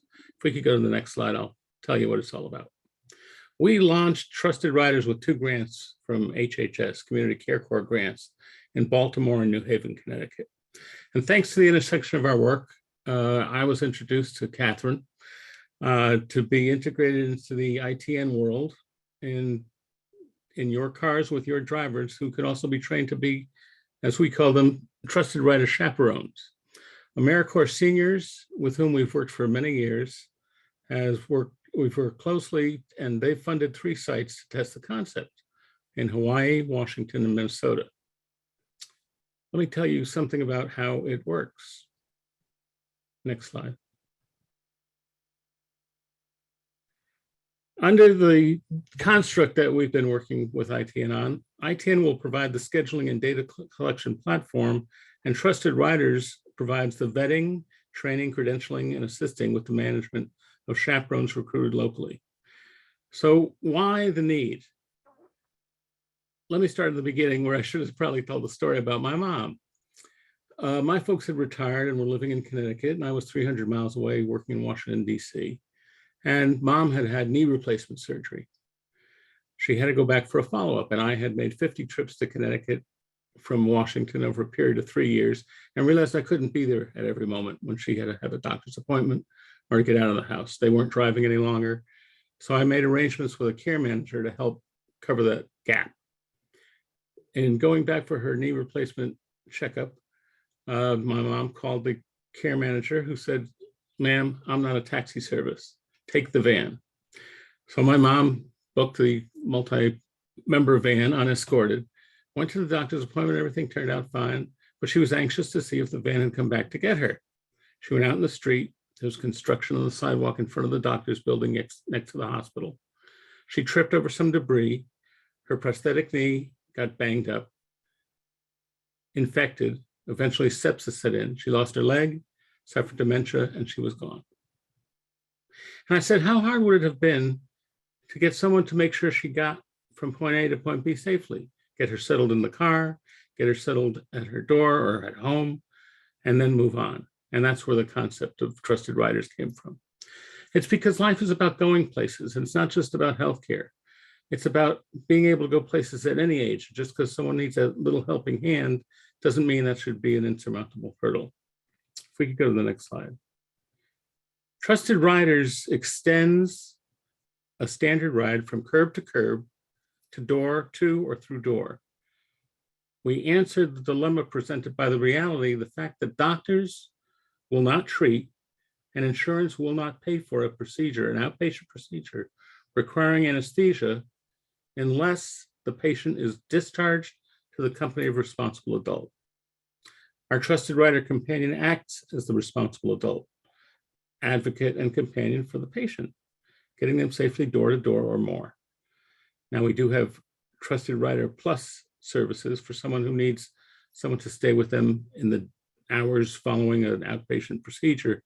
But in most cases, if you go in for a cataract surgery, a colonoscopy, whatever it might be, they will not do the procedure unless you can identify the responsible adult. And we can play the role of that responsible adult. Next slide. Now, Trusted Rider chaperones are professionally screened and trained. They accompany patients to their on-call and scheduled appointments. They are outfitted so they're easily identifiable by both the patients and the folks around. We give a priority. As I said, they're wearing a highly visible logo, a uniform, and a credential. You have the ability, as you do with ITN, to book a car and coordinate with the chaperone 24 hours in advance or on call. Go to the next slide. So who do we serve? We have a priority for older individuals and adults with disabilities, but the service ranges from ambulatory discharge patients from clinics and hospitals, doctor visits, round trips, those traveling to essential services. In the next slide, we'll give you some experience that we've been able to show. In Baltimore, and this is from St. Agnes Ascension Hospital in Baltimore, we found the respondents, the people who were recipients of the service, 73% lived at home in the community. 65% of our patient recipients were women. 72% of our riders were, not the riders, but the clients, were over the age of 65 and 36% were over age 80. And you can see by the bar chart that we did provide service to folks under age 65, but our volunteers even more so. If I could go on to the next slide. The volunteer results were very reinforcing. 98% found their work to be valuable and purposeful. The folk who were volunteering included students of social work, nursing, and healthcare sciences, as well as seniors working through the local RSVP program and other aging services. we found that 98% of those volunteering, as I said, found it valuable, and 99% said they'd recommend the organization to others who wanted to volunteer. But we're always taking steps to improve what we learn, especially in the training sphere. And finally, if we could go to the last slide, as to who benefits, healthcare providers, the facts are that 3.6 million appointments are missed annually as a result of transportation issues at a cost of $150 billion a year to the healthcare industry, say nothing of the effect and impact on patients, their families, their loved ones. Not everybody has a family, friend, and neighbor, as we well know, who can get them from point A to point B and back safely. And while ITN drivers, who can also be trained to be trusted riders, chaperones, can help do that job, we try to augment the work that you do by recruiting yet further volunteers to deliver the service. Hospitals, clinics, surgical centers are able to facilitate patient discharge, avoid unused exam rooms. Insurance companies are able to reduce readmissions. Government programs reduce the incidence of catastrophic and acute care. Patients have better health outcomes and peace of mind, as well as socialization. Families avoid missed work and scheduling while ensuring the safe transport of their loved ones. There's a steady stream of newly accessible passengers in a universe of need that's been unreachable in many instances because you can't be in two places at once. Trusted riders, chaperones obviate the need for a driver to get out of the car. They are able to cover that gap between curb to curb and door to door or door through door service. It's a very simple proposition. It's a value proposition. It's a benefit to volunteers and the people who get served. Gives volunteers an opportunity to give back to the community, as we saw the value in comments that we had, and it helps to combat social isolation for the patient, for a senior who might want to give back, who might have been a driver and now wants to be the trusted rider chaperone to go along. Happy to answer any questions about how it rolls out. We're looking for partners every day. Our work with Katherine and ITN is going to be instrumental and monumental in moving this process forward. And all told, you can help us save lives and improve the health of the community and the nation. Thanks. Thank you, Alan. It looks like you have a hand up from Pat, so I'm going to allow Pat to speak now.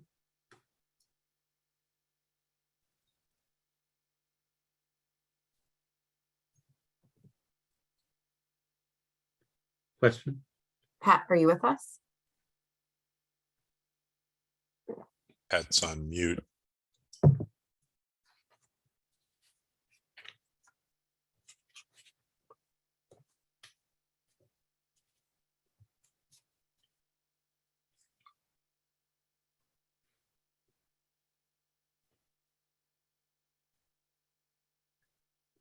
Pat, are you muted? Pat, you have permission to speak now, and I've prompted you to unmute if you can accept that, if you can hear me. There we are. I didn't have a question. I don't know why it popped up. Okay, I'll lower your hand. I no have such a good problem. answer for you, Pat, too. I don't know why. And it looks like Beth has her hand up, so I will allow Beth to talk. Hi there. I'm calling from Oklahoma City. We have a transportation program under our umbrella, RSVP. Mhm.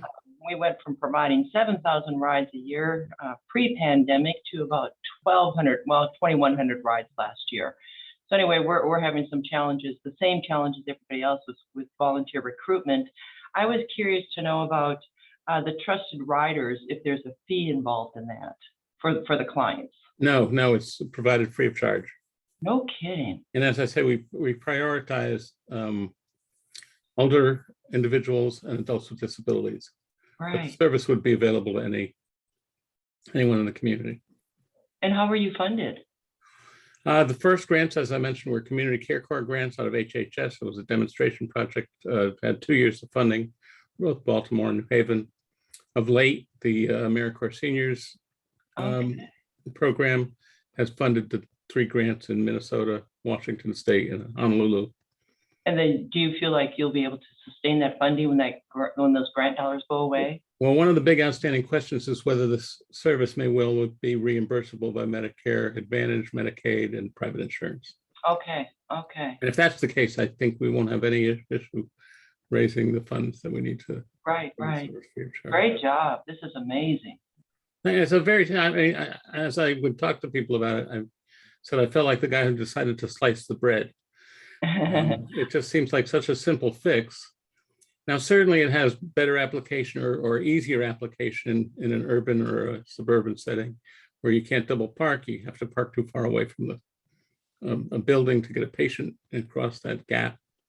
In rural areas, that's why we've entertained the notion of a driver being a trained chaperone as well. So they possibly could fill 2 roles, although we'd rather have an individual dedicated to the safe passage, not just in the vehicle. We don't provide the wheels. We provide the supplement to make those wheels accessible. Appreciate the question. Oklahoma City is fairly urban, I suspect. And so, Alan, you also had a question come in from Ken, but I believe what you just said answers that. He had said, to be clear, is the chaperone in addition to a driver, or are those one and the same? However, it sounds like based on what you just said, that is 2 separate people. In the peer model, it's 2 separate people, Thank you. but we're willing to innovate as long as it protects the patient, the client, and the people providing the service. Appreciate your time.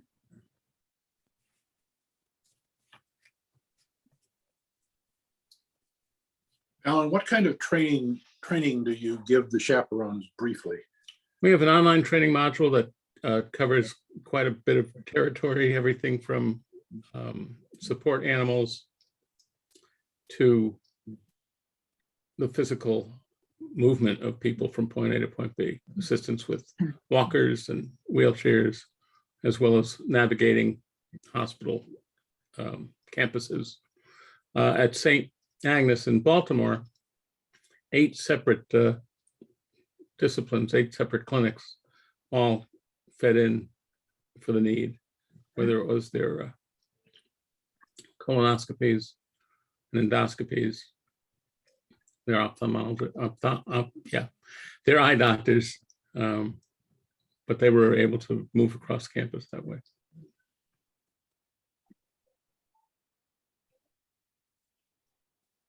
And the training has been overseen and produced in conjunction with healthcare providers, as well as the disability community.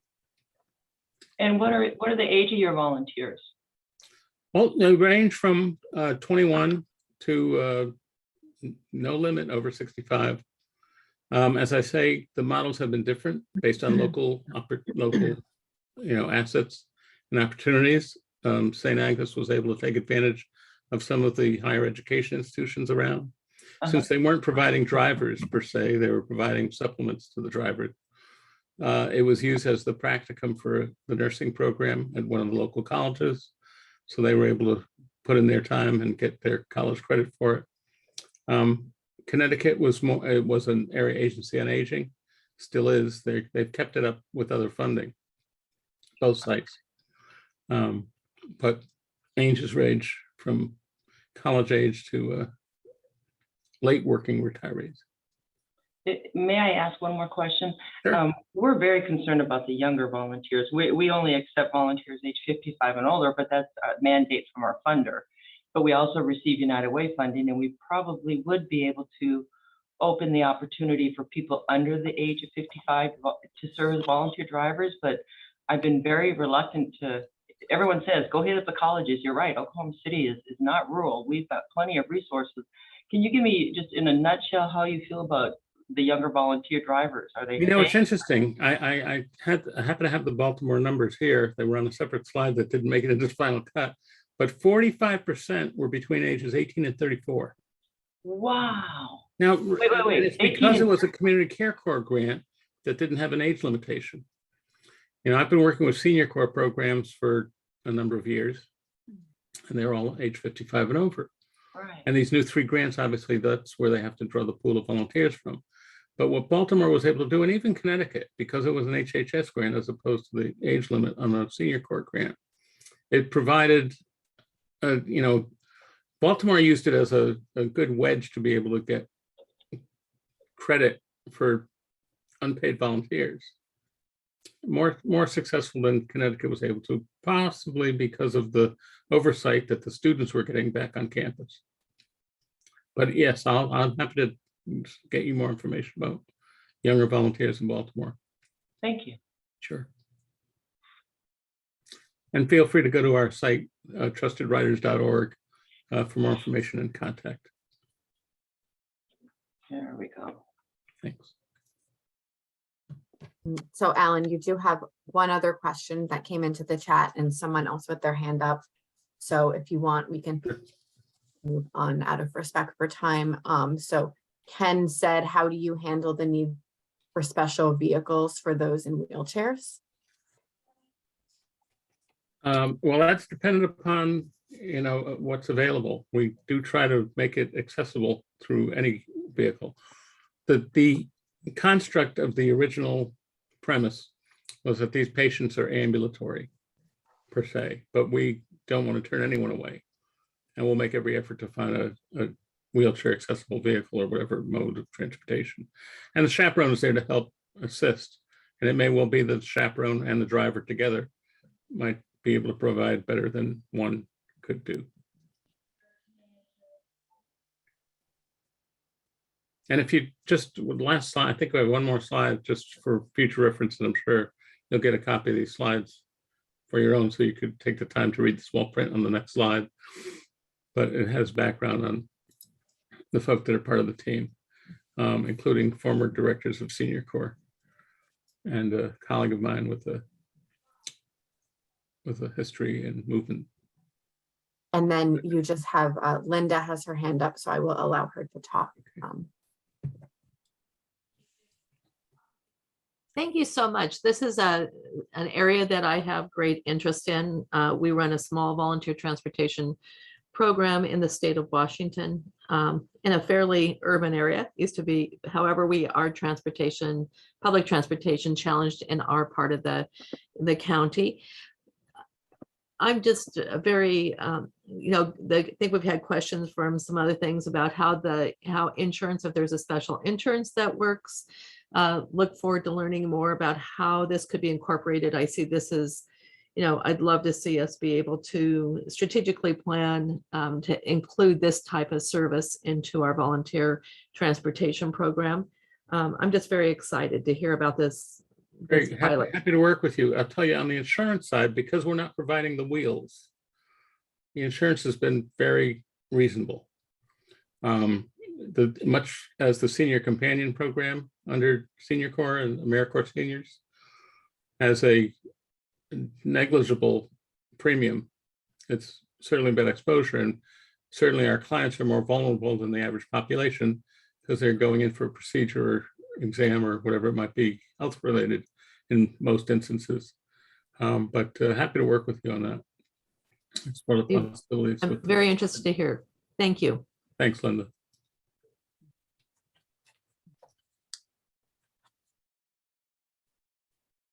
Laura, I believe it's all yours. Thank you, Alan. Laura, are you ready to join us again to lead a discussion on ITNCountry, please? I am ready. There I am. All right. First, though, before I start telling you about ITNCountry, we wanted to share our 30-second ITNCountry sales video with you. So if that is teed up, here we go. Imagine a world where every older adult has access to transportation to remain independent in their own home and community. With ITNCountry, volunteer drivers get ride assignments, adult children book rides for their parents, and businesses and healthcare providers can help pay for rides. ITNCountry is easy-to-use software that helps every community support and manage its own nonprofit transportation service. Be a part of this national network of healthier, stronger, connected communities.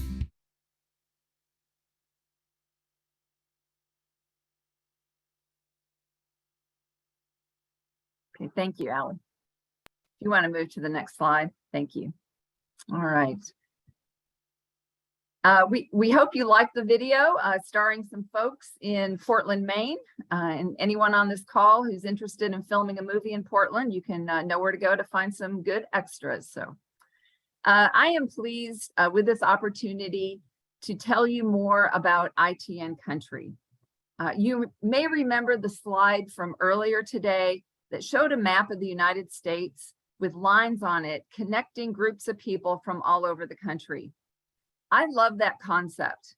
There are thousands of communities and we are each a part of at least one. While our communities are different in many ways, we have similar challenges, and one of them is transportation, especially in communities that are small and rural.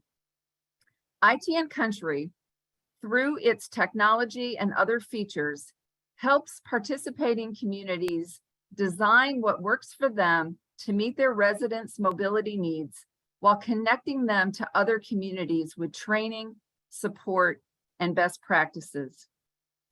Before I tell you about how ITNCountry may be different from other volunteer driver programs, just a little bit about the ITNCountry project. Currently, ITNCountry is a demonstration project which is funded by the Federal Transit Administration and managed by ITNAmerica to bring community mobility to small and rural communities. The demonstration communities are literally coast to coast in these states: California, Florida, Kentucky, Maine, and New York.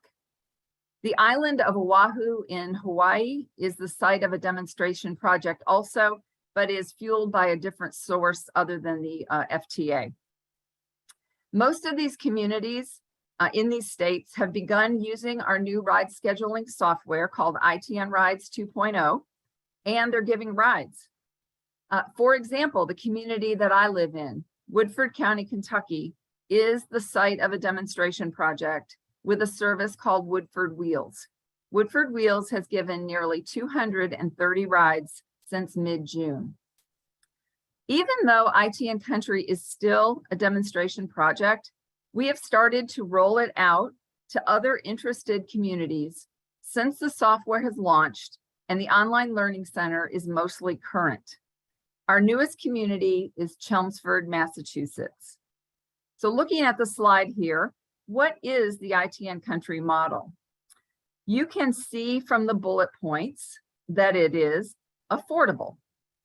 We understand that small and rural communities don't have the resources larger cities do, so we wanted to keep the software and other services we provide affordable. Very, very small communities could even consider a regional approach and share the expense with surrounding communities. ITNCountry is versatile, so it's suitable for existing providers or startups in communities without transportation. And we will assist communities with data migration, so those with existing ride services can access their historical data on our software. We are supportive. ITNCountry is supportive. In addition to software training, the Online Learning Center has step-by-step instructions available in writing and via video on how to use the software. ITNAmerica personnel also provide coaching through the first year after launch, as well as branded marketing materials that are available for your community's use. ITNCountry is connected. You can see from the list there that all the services that the ITN Rides software provides is so a community doesn't have to purchase multiple software programs. The ITNCountry model is community-based. So it may be a program within an existing nonprofit or government agency or it could be its own separate 501c3. We have priced ITNCountry to be affordable for local communities, so it isn't available for for-profit transportation providers. ITNAmerica is also a nonprofit, and we have a nonprofit heart and want to support our local communities in that way. The ITNCountry model is flexible. Communities select their own name, their hours, their fares, whether they use volunteer staff or paid staff or a combination. ITNAmerica provides guidance and support, but does not mandate how a system or a service is run. Communities decide what is best for them. So let's talk about, can we have this, get the slides back up? I'm working on it. It sorry. looks like on my work computer, internet went out, so I just need a second. Okay.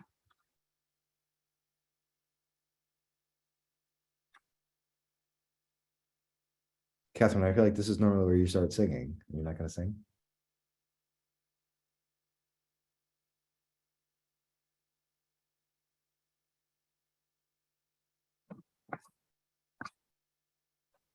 Well, to tee up the next slides, I'll be talking about the ITNCountry difference. So,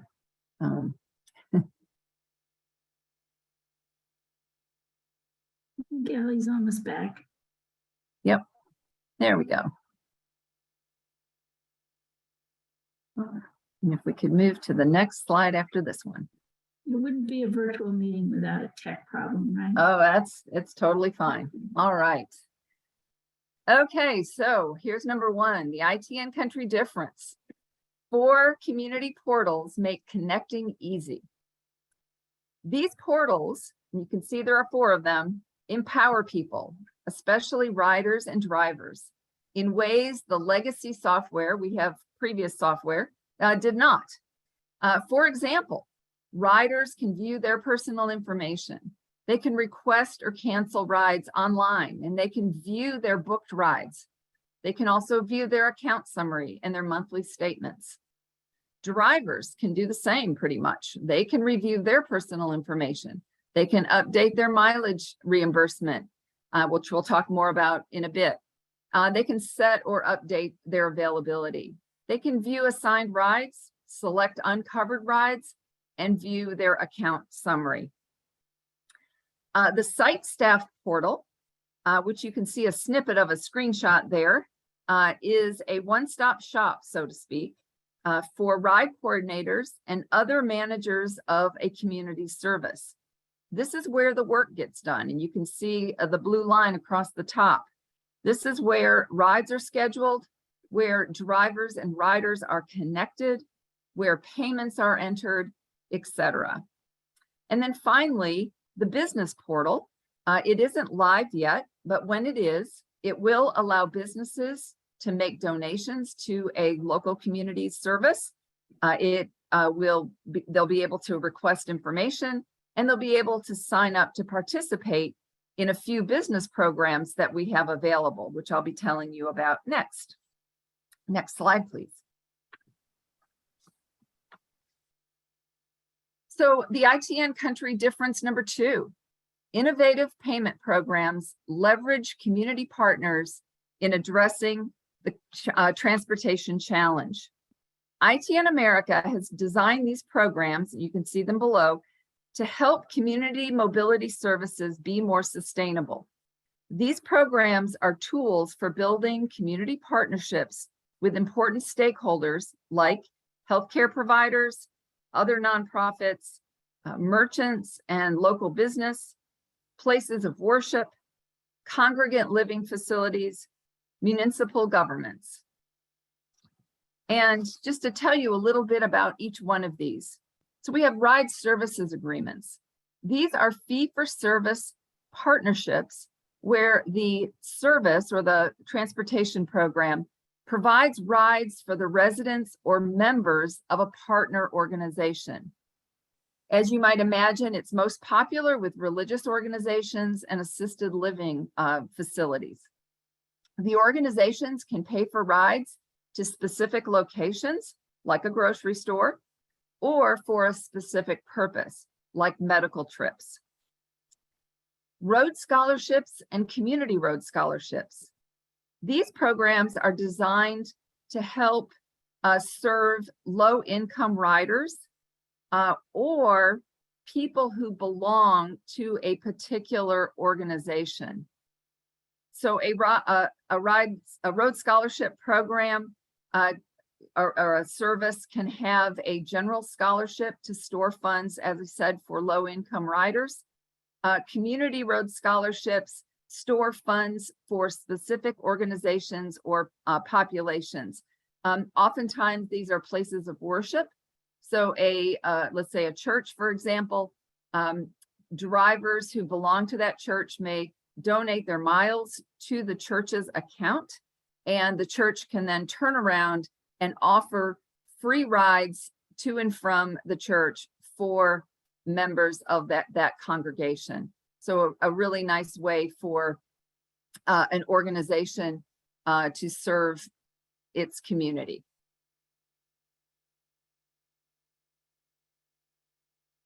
I'm sorry, I don't know what happened. That's okay. I got kicked out.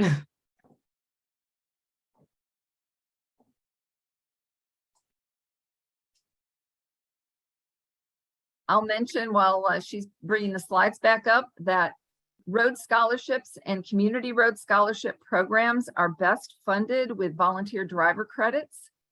And I'll tell you more about volunteer driver credits in a few minutes, but rather than funding them with cash, which can take cash away from the service itself, it's a way for volunteer drivers to give back to their community, whether that be a smaller community like a place of worship, or the larger community where they might want to help low-income riders.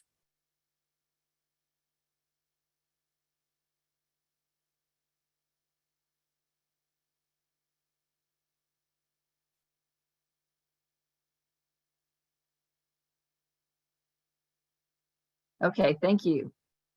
So the third one, these are our two business programs, Ride and Shop and Healthy Miles. And they are actually exactly the same thing, but they just have different names. As you might imagine from Healthy Miles, this allows a transportation service to establish a partnership with a healthcare provider. The healthcare provider establishes an account, it's all done in the software, and pays a portion of the rider's ride fare for people who are traveling to their practice or their facility. Ride and Shop is the same thing, but it's for merchants and service providers. So a grocery store, a beauty salon, a bowling alley, a restaurant. The merchant establishes an account and pays a portion of the ride fare for any rider traveling to their location. And they can set that ride fare. That can be fairly high, it can be fairly low, or somewhere in between. And then finally, another innovative payment program is called Car Trade. And Car Trade allows riders to trade a car, which is likely their most valuable asset after their house, to the program, to the service, and use the value of the sale to pay for their rides. And this does require that the program charge for rides, because if they're putting the value of that trade in their account, that would assume that their rides are being debited from their account. And it is a good way for a service to start building a fleet of vehicles. If a service, remember, can use paid drivers, and if the service would like to maintain a fleet of vehicles, that this is a good way to do that. All right, so next slide, please.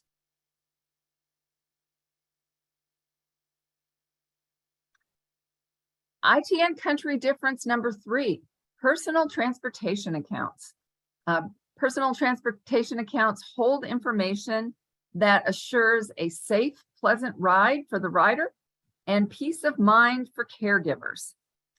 So ride fares are debited automatically from the personal transportation account.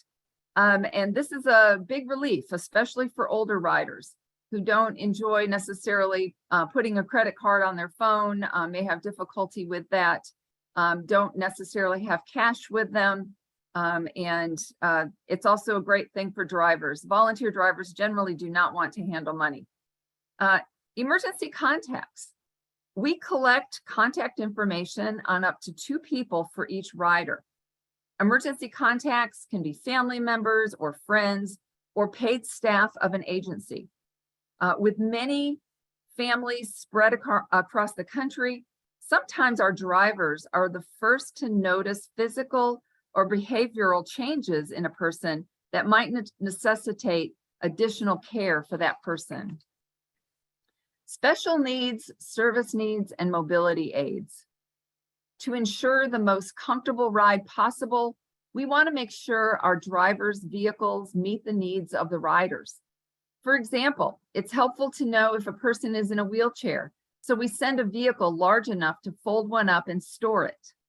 Another example, it's critical that a driver know if a rider has Alzheimer's or another dementia, so extra care is taken that the person, if unaccompanied, gets into the correct doctor's office, for example, and that the staff knows that they're there. Real-time ride and payment information. I already talked about this, but that information is available on the portal, the rider portal that I told you about.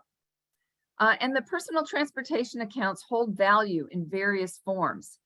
So whether payment is submitted the usual way, cash, check, credit cards, or whether the account balances come from other sources like mileage credits, a scholarship, ride services agreements, or car trades, all of that, all of those, payment or those funds are stored in our software in the individual personal transportation accounts. Next slide, please.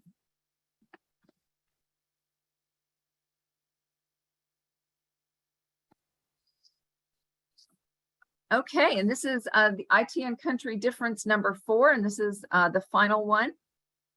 Mileage credits allow volunteer drivers to pay it forward. Many who run volunteer driver programs are familiar with reimbursing drivers for their mileage, but our software allows you to do things a little differently. All our partner programs can offer volunteers the opportunity to earn credits for the miles they drive.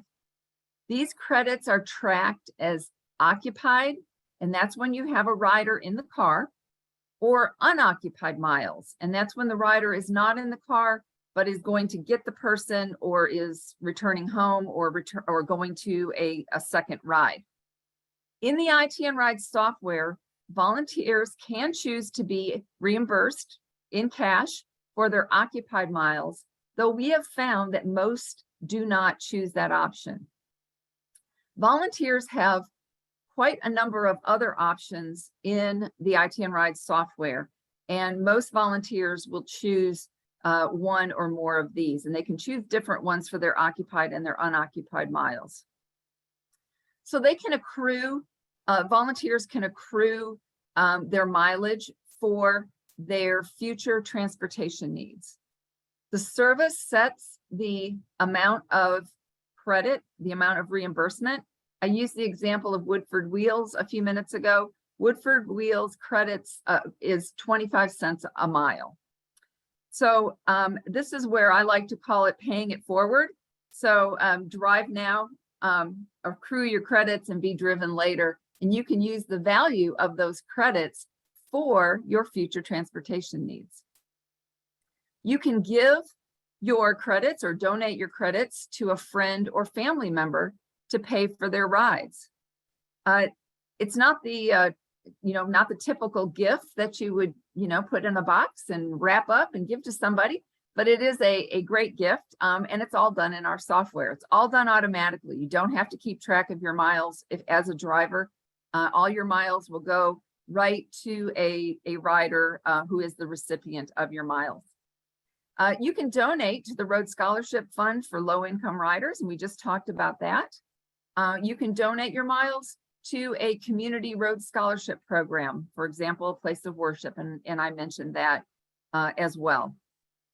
You can also donate your miles, the value of your miles, back to the service, and this helps keep the service sustainable. You will notice there that the account balance on the right, there's a screenshot. That's actually my account balance for driving for Woodford Wheels. So I am planning on going to the airport this coming week, and I'm hoping to use some of the money that's there to help pay for my ride to the airport. So just a way for me to pay it forward now and be driven, well, in a few days. So the volunteer driver credit program allows volunteers more choice. It decreases the mileage reimbursement expense for the program, which can be very steep, and provides a way to fund rides for low-income riders. Many of our volunteers love the idea of being able to donate their miles and double the good they do with their volunteer time. So they're donating their time and they're donating their miles. I hope my short presentation on the ITNCountry difference encourages those of you attending today to reach out to learn more. We are happy to connect with you. You will have our contact information. I believe you're going to be getting the slides that we're presenting today. But now I want to turn the presentation over to two people who are representing demonstration communities that are participating in the ITNCountry project. These people are Karen Winton and Bill Kaser, and I'm going to read a short bio on each of them. So Karen Winton is the Deputy Director of the Community Development Department for the town of Kennebunk, Maine. She is involved in various social service, planning, economic development, grant application and administration, and technology initiatives for the town, including transportation projects such as this one, and it's called The Connector. And Karen is going to talk about her customer journey, or her town's customer journey, and it is a new journey, so they were not an existing service. And then Bill is going to take a few minutes and talk about an existing journey. So he's an existing provider. Bill is one of the founders of Senior Transport Services Incorporated in the Sarasota area of Florida. He has been in public accounting for 21 years, serving primarily nonprofit and healthcare organizations. He is experienced in all aspects of audit, review, compilation, bookkeeping, and business advisory services. He has been a CPA in the state of Florida since 2008 and is a member of the FICPA Council as a regional representative. So I want to welcome Karen and Bill to our discussion today. We'll let Karen go first as the new community to talk about her new community journey. Karen? Great. Thank you very much, Laura. And hello, good afternoon, everyone. I'm very happy to be here today to share a bit about Kennebunk's journey becoming an ITNCountry pilot site and creating our volunteer driver transportation program we call the Connector, as Laura mentioned. And this is something we are very proud of. Terry, David, you talked a little bit about that. How do we share that pride? And it's just coming out of me in all places today. So we're really grateful for the opportunity and all the ways our community is really benefiting and will continue to benefit from this program. So Kennebunk is a town of about 11,000 people. We're located on the coast of southern Maine. You may have heard of our slightly more famous neighbor, Kennebunkport, but we are in fact two separate towns. And we don't shy away from that association. I'm going to come back to our slightly more famous neighbor in just a bit. But when Kennebunk was invited to participate in this pilot program, the timing was just really right. Staff from our community development department had just visited 6 of our senior and affordable housing properties in town. And this was in an effort to connect with people we weren't really hearing from, or those that may not typically be represented in our town government processes. We spent hours with many older residents with disabilities, those living on fixed incomes, and we were trying to understand what was important to them and how the town could do better to serve their needs. In visiting these residences, a common theme emerged, which was that people wanted to feel more connected to each other and to the place where they lived. And in talking more about this with them, another theme emerged, and that was that many of these residents lacked access to transportation and felt that was a real barrier to their connection to the town. Another thing that made this opportunity a great fit for Kennebunk was that there was a template, a model. As public employees, we are always thinking about maximizing our time and our resources, and we often look to others around us to see what has already been done as a good place to start. Katherine and her ITN team have collected an amazing amount of data and then put that into practice, refining their volunteer driver model and making investments in places to further improve that model.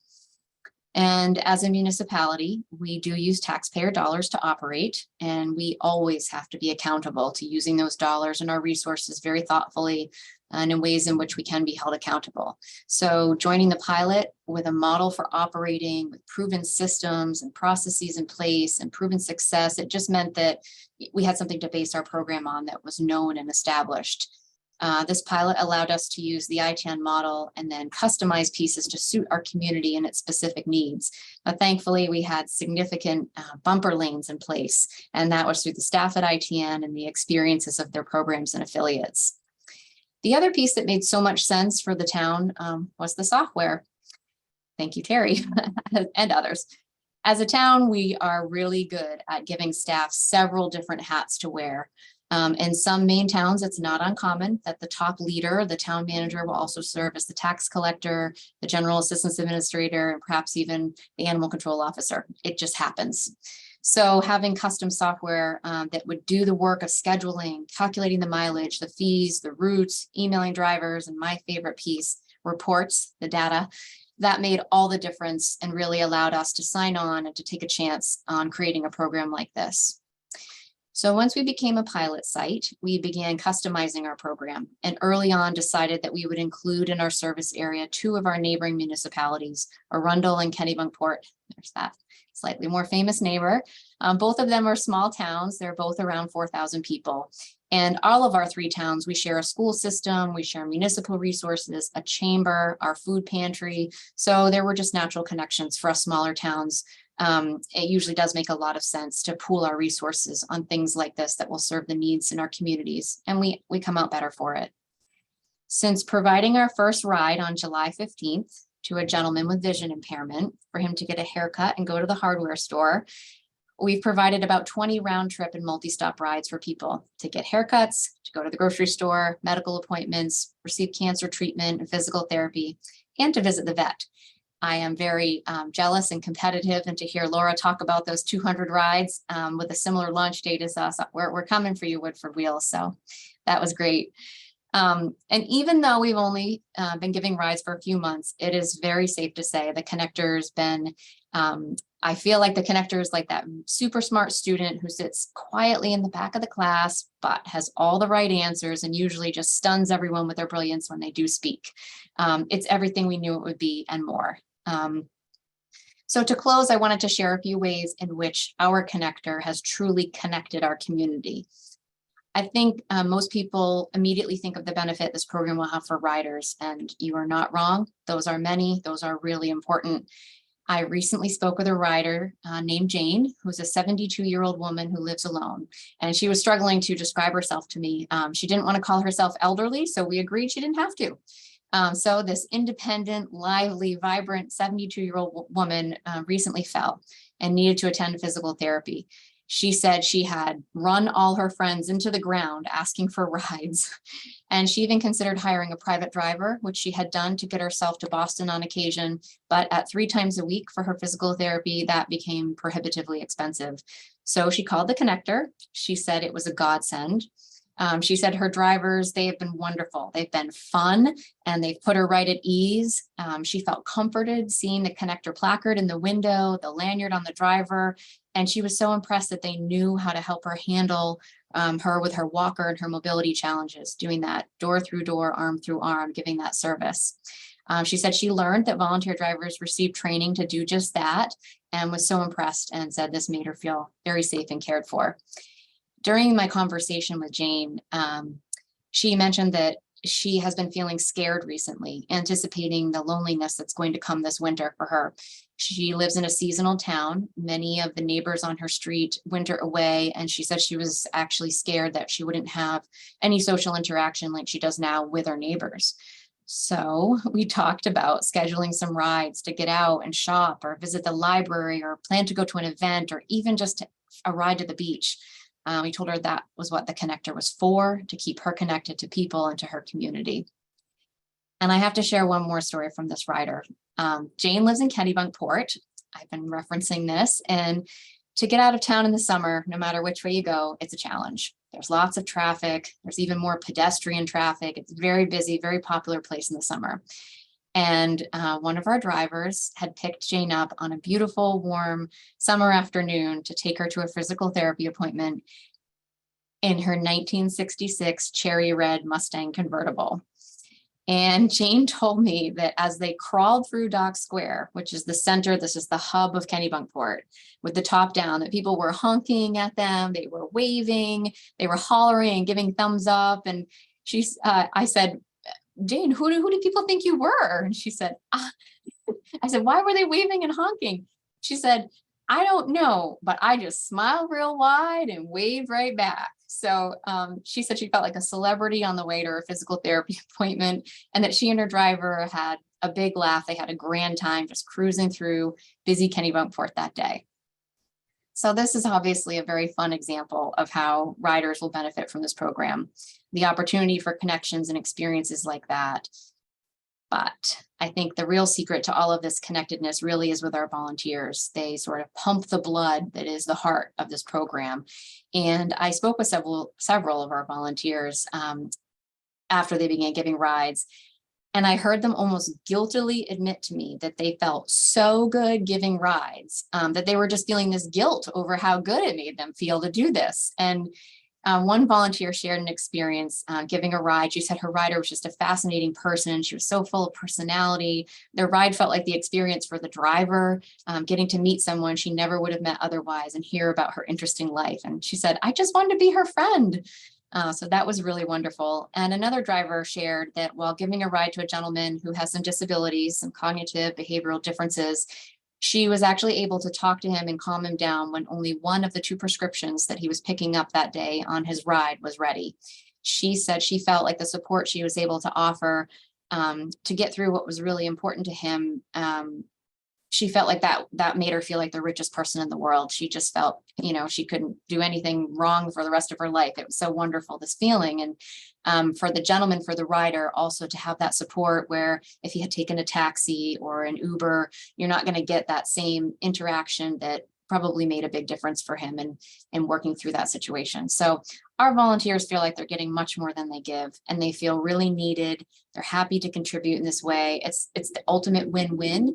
It's what will keep our program going and thriving. And, these are our neighbors helping our neighbors, and without them, we wouldn't have a program. So I feel like this is really the essence of our small town. Here we greet passerbys on the sidewalk. We stop to pat each other's dogs, whether we know them or not.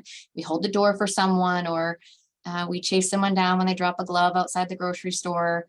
It's these small instances of a connection to each other that we really kind of formalize through a ride with the connector. It's the way we stay connected as humans, and we share stories and experiences, and it's who we are. It's what keeps us bonded as fellow humans. So Kennebunk really is very proud to be a part of this.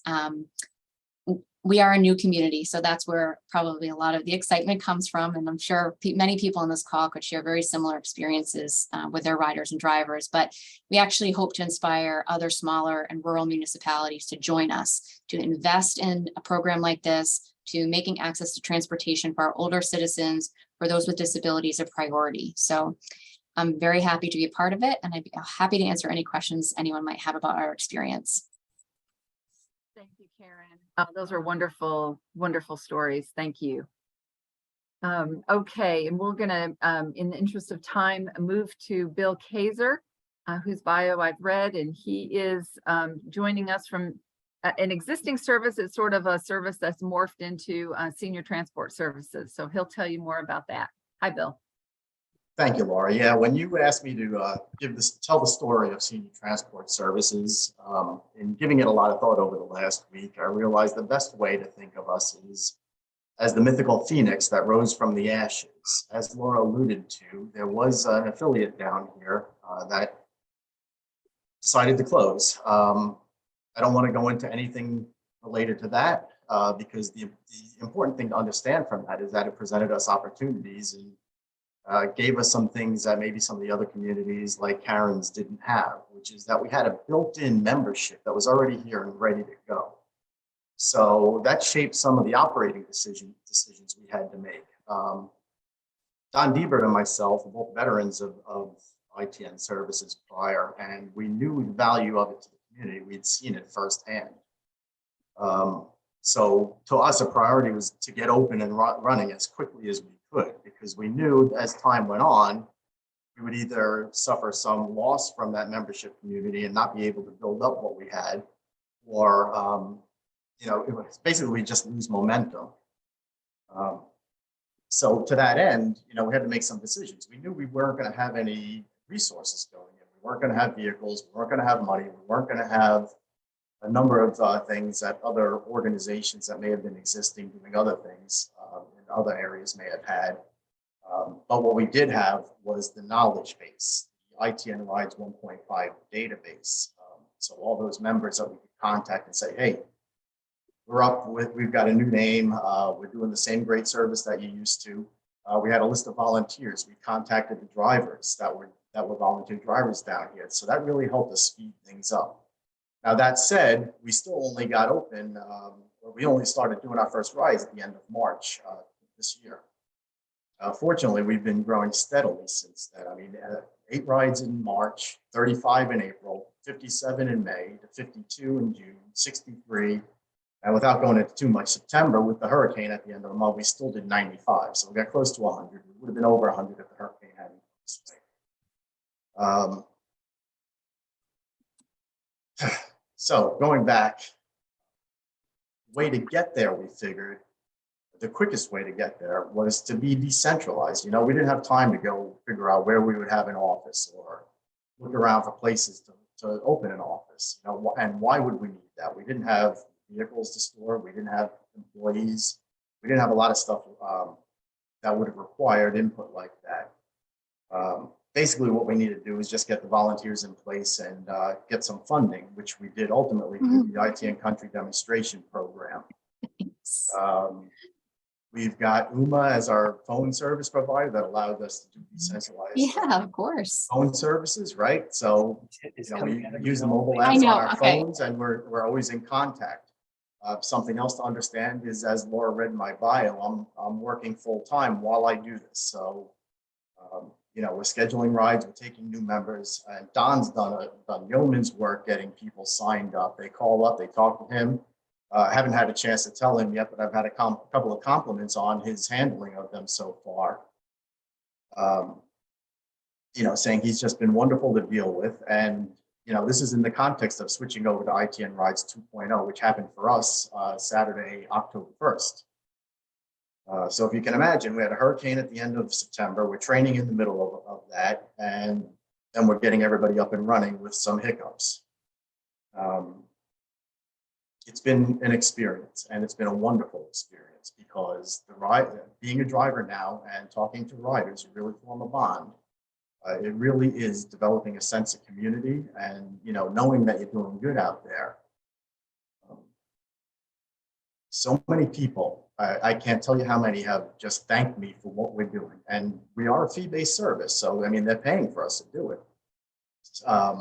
So the fact that they're thanking us for doing what we're doing and they're paying us, I well up every time I think about it, because it's just indescribable the feeling you get being out there helping the community. In other aspects, I've been an advocate, of course, for the service.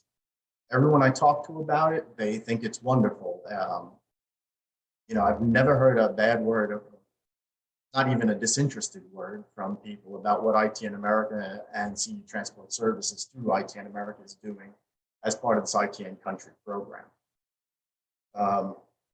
Speaking of the software, I mentioned the ITN Rides 2.0. We started on 1.5, and that helped with the decentralization. We could log in there from anywhere. However, I mean, it had bad points. It was a little bit slow saving items to the computer, and didn't like taking all the time it would take. So it was a little funky to use. It was old. It was showing its age.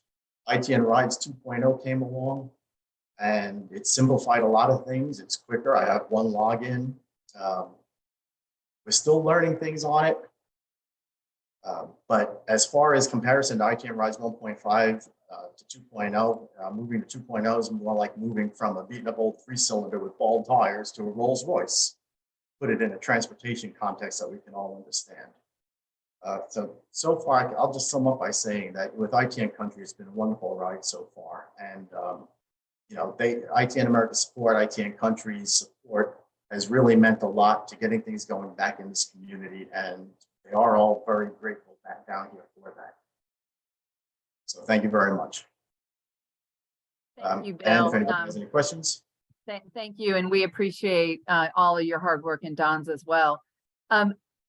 Sandy does have a question. What is the name of the phone system you use? Maybe you had mentioned that. OOMA, OOMA. They're a voice over IP type phone system. They do sell phones, so you can have it hardwired in your office. But generally, they're great. They have a cell phone app you can use. You can use it on a tablet if you need it, or from your desktop or laptop computer. Okay, thank you.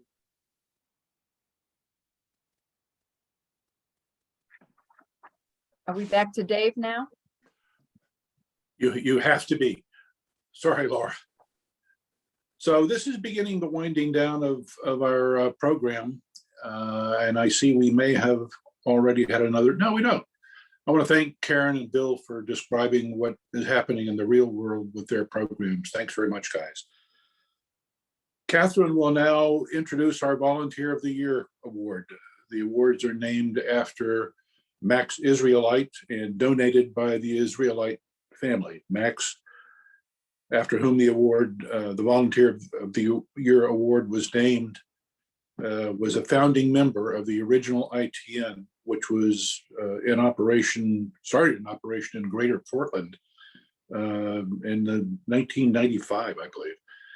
Max's son, Larry, is also a member of our Council of Advisors and a former member of the Board of Directors. So Katherine, tell us about the Volunteer of the Year award. Thanks, Dave. So the Volunteer of the Year award is a modified Sadaka box. And I'll just tell you what a Sadaka box is because most people won't know. But it is a box that people who are Jewish keep somewhere in their house, usually at the door. And Sadaka is a word for good deeds and righteous acts. And sometimes that takes the form of money, and sometimes that takes the form of lending a hand to someone else. So the artist, Toby Rosenberg, changed the Sadaka box and named on it, and I don't know if you can see it from this picture. I want to kind of expand my screen here. But what it has on it is a little village, and there are different names on the different buildings in the village. Library, doctor, pharmacy, all the different places that volunteer drivers take people in the community. So that's the Sadaka box. And the Israelite, Max was one of the founding members, as Dave said, and he passed away a number of years ago, and his wife had passed away many years before that, and they were buried in different states, and the family wanted them to be together. But they decided that instead of physically putting them together and moving one or the other, that they would be together in Sadaka. And so they endowed the Volunteer of the Year award with the funds it would have taken to put their parents in the same state. So this really represents good deeds, I think. And each year we take nominations from all of the affiliates, and each one nominated from each affiliate receives an award. But from among those awards,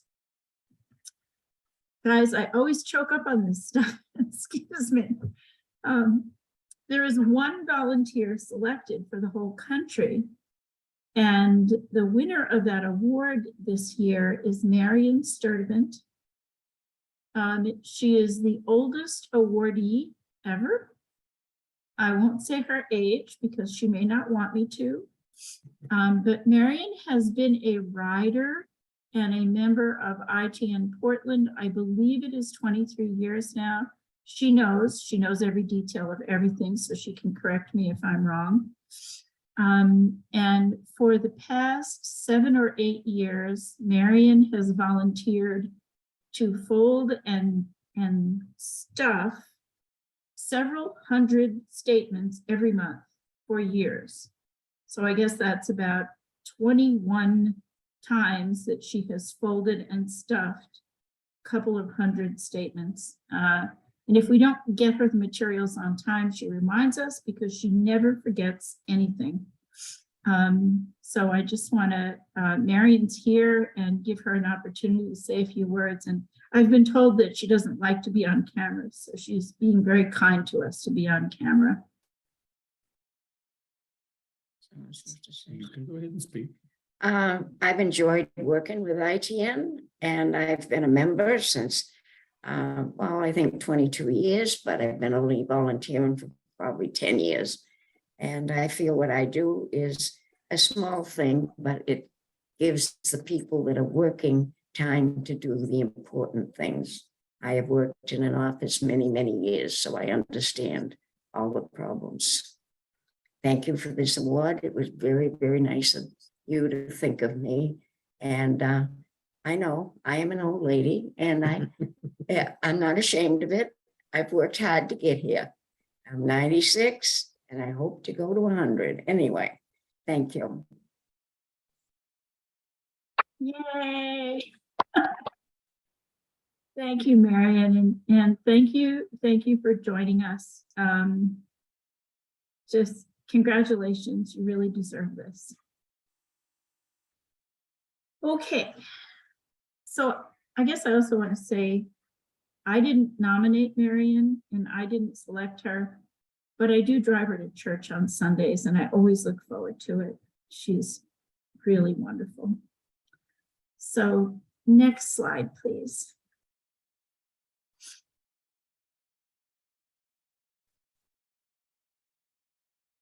Okay, so I want to congratulate the winners of the Volunteer of the Year Award, Max and Helen Israelite Volunteer of the Year Award, ITN Bluegrass in Lexington, Kentucky. The winner is Helen Kientz.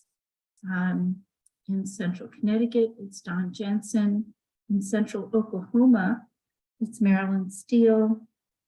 ITN Gateway, which is St. Louis and St. Charles, Missouri, Jim Colombato. In Memphis, it's Pat Hickman. And in Monterey County, it's Andrew Tran. They will each receive a Sadaka box, and we'll get them shipped out very, very soon. And Marion, if it's okay, either Ralph or I will give you yours personally. Next slide, please. So the Volunteer of the Year Awards, which were originally conceived for ITN affiliates, the network has grown over the years.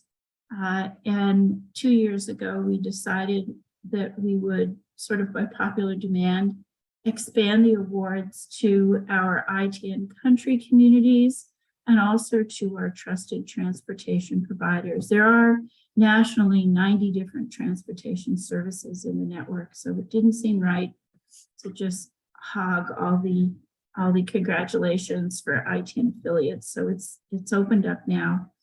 And the winner of the ITNCountry Volunteer of the Year Award is Al Anderson for Senior Transport Services in Florida, who has astonishingly delivered slightly more than 40% of their rides. Al is an example of what we call a super volunteer. There are many volunteers who drive once a week, many who drive when they're needed, many who drive once or twice a month. And then there are the super volunteers who are always calling and saying, got any more rides for me? Got any more rides for me? Or always willing to help out if a ride coordinator will call them up and say, oh my goodness, we've got a ride we can't cover. Could you please do this? And then the super volunteers, they step forward. They're just wonderful. So another super volunteer is Mark, I hope I am saying this properly, Twalik, who is a volunteer for one of our trusted transportation partners, and that is Eris Senior Network in Milwaukee, Wisconsin. Congratulations, Al, and congratulations, Mark. Thank you from our hearts for all that you do for mobility for people who need rides. Those are our Volunteer of the Year awards, and I hope we will have many, many nominations next year as well. Next slide, please. Okay, this is a really important slide. We would really love for you to complete the evaluation poll, and if you do that, you will be in the drawing for the live lobsters. And to entice you, we have a picture of Mark Havens, who won live lobsters. He's with Interlink in the state of Washington. The survey should take you less than 3 minutes. It should be on your screen now. And so we really value your input on the presentations. And take it seriously. As a matter of fact, expanding the Volunteer of the Year awards to the whole country came from these evaluations. So we do listen, and I'll be quiet here as you finish this up, and then we'll have a few minutes left for questions.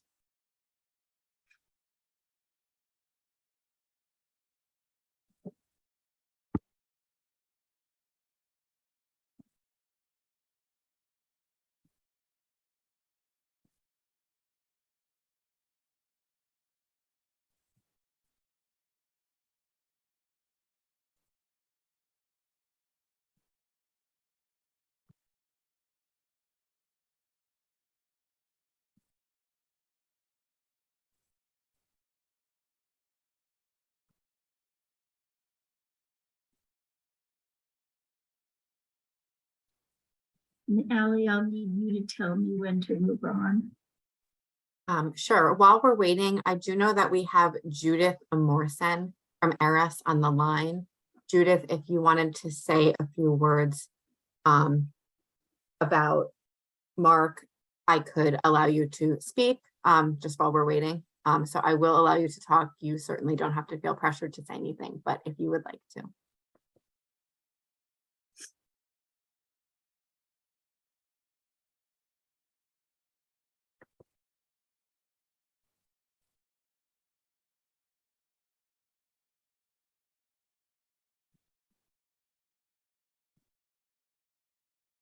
Looks like we got lots of applause from Central Iowa for Marion Sterling. Thank you, Central Iowa.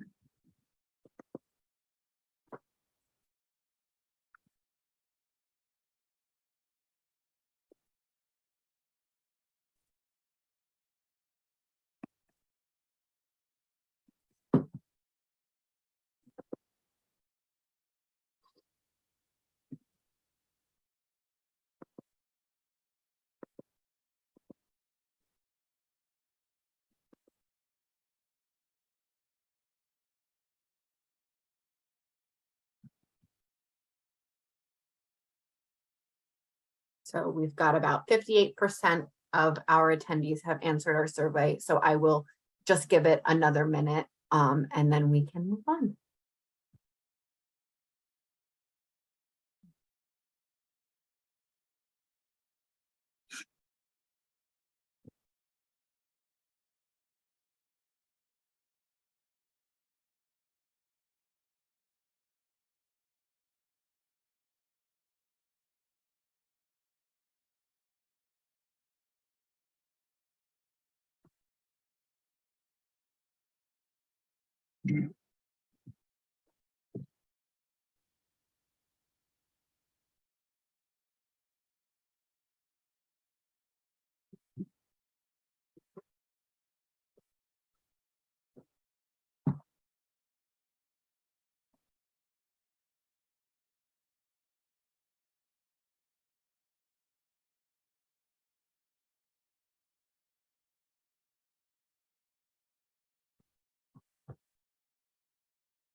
Okay, Catherine, we've got about 70% participated now. So if you want to go ahead and move on, I will end our poll.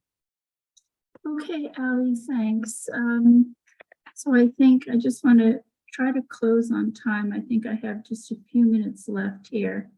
We're supposed to close at 3:30, so we have about 8 minutes. I'm happy to take any questions. I want to make a few general remarks as we wrap up this once a year event. And I have to say that I find it incredibly humbling. There are so many good, smart people working on this issue. And I really appreciate everybody's time coming. Want to thank our speakers, Terry and Alan, Karen, Bill, and the staff, everybody for helping to put this together. It's always a tremendous amount of effort. I think if I were to select or try to characterize the themes that we've touched upon here today, I think there are really two. One is the importance of technology for reaching people and reaching communities and providing help and support in the most cost-effective and efficient ways. Very, very, very important. And the other theme, I think, is that I think I didn't hear anybody say, I don't think volunteerism is important, or I don't think volunteerism is not going to make a difference. I think that technology and people connecting and reaching out and helping each other came through really strongly. At least it seems so to me. Perhaps it's because I believe in those things, but I don't think so. I think many people believe in those things, and many people want to help. And if I think if we all work together, and by that, I don't just mean the volunteers, I mean the volunteers in industry and business, the people in government and the people in philanthropy and at the community level working together. This is a problem that I think really we can do it. I really believe it. And I think that kind of came through today. At least I hope so.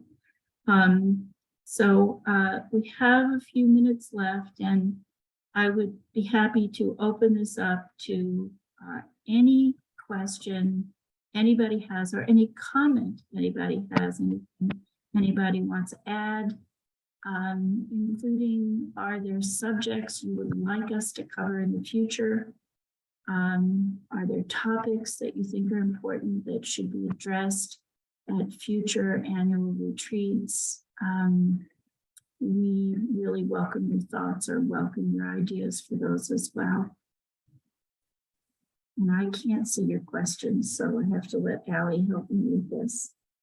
Looks like we have Beth with her hand raised, so I will work on allowing Beth to speak. Okay, great. Yes, hi there. I was hoping you could just spend a couple more minutes on the America's Volunteer Driver Center. I got in at just a few minutes after you started, and I feel like I missed a whole bunch in 4 minutes of missing that first part. Well, we're going to, we've recorded this, and we're going to put the highlights online. And if you're registered as an attendee, then we'll be sending you a follow-up and a link so that you can access this online. Thank you. Sure, absolutely. We did it last year, and I guess we did it for the Philanthropic Collaborative. We didn't do that for the retreat last year, but we will do it this year. And what we do is we sort of mark the spot in time where things begin and end, so you can go right to the pieces that are important to you. But if you have a specific question about America's Volunteer Driver Center, I'd be happy to try and answer that.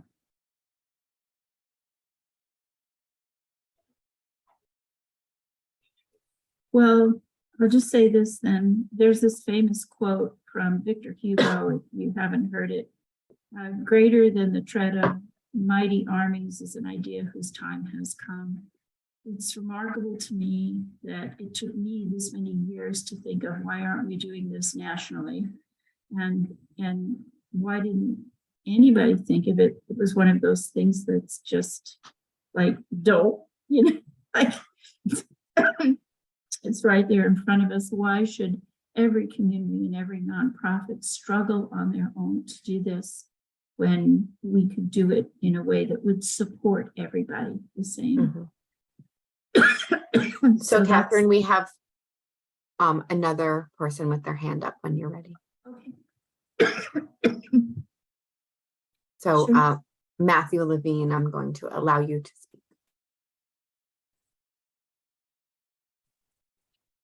Hi, Catherine. It's Matthew Levine from the American Macular Degeneration Foundation. I was just thinking back to my days when I worked for corporate America, and I remember that my employer would match contributions that employees made to different causes. And I'm wondering if that might be another approach that could be added to contributing to the funding of the, of AVDC. That's one idea. And the other is, could large-scale employers be incentivized somehow to allow staff to take time off for volunteer driving in a way that... Thank you. Yes. When working on putting the material together for America's Volunteer Driver Center, it occurred to me that, large companies have corporate social responsibility statements. Yes. And I had never seen supporting mobility for people, older people or people with special needs in the local community. I'd never seen it to be part of a corporate social responsibility statement. So we picked the top 25 corporations of the Fortune 500, and we went through their corporate social responsibility statements, and nobody had it in their corporate social responsibility statement. So the answer, I know, right? And how many employees, parents can't get to the doctor and they leave work to take their parents to the doctor. It's a big issue, and it's just, it sort of goes back to what David Gogel said, which is like, if everybody recognizes this is an issue, why aren't more people helping? And so that's a goal from my perspective of America's Volunteer Driver Center. And one of the reasons why we want business and industry to be represented on that roundtable, so that we can help the businesses understand that this is a business issue for them. It's a community issue. It's a family issue. So I agree with you completely. We have your email. We have to talk. All right. No, I agree with you. I agree with you. We just have to do it, right? Absolutely. Yeah, thank you. Yeah.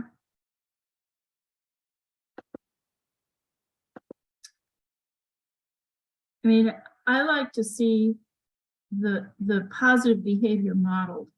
And if we got 10 major corporations in America to include this in their corporate social responsibility statement, to give their employees time to step out on their lunch break, or to volunteer to drive, and then to match it the way you say with funds from the corporation, that would be huge. That would be modeling behavior that we want. And when people see it, then they understand it. But until they see it, it's sort of this vague thing that they can't quite figure out how to do something about. But together, I think we can figure out how to do something about it. So thank you. Anybody else want to ask a question or make a comment at all? Okay, then I think I'm going to close this. It is 3:30. I want to thank you all sincerely for joining us. Please stay in touch with us. We'll send you a link to the information online. And thank you again to our guest speakers and to all of you. Go out there and volunteer, guys. Thank you. Thanks, Bye-bye. Kathy.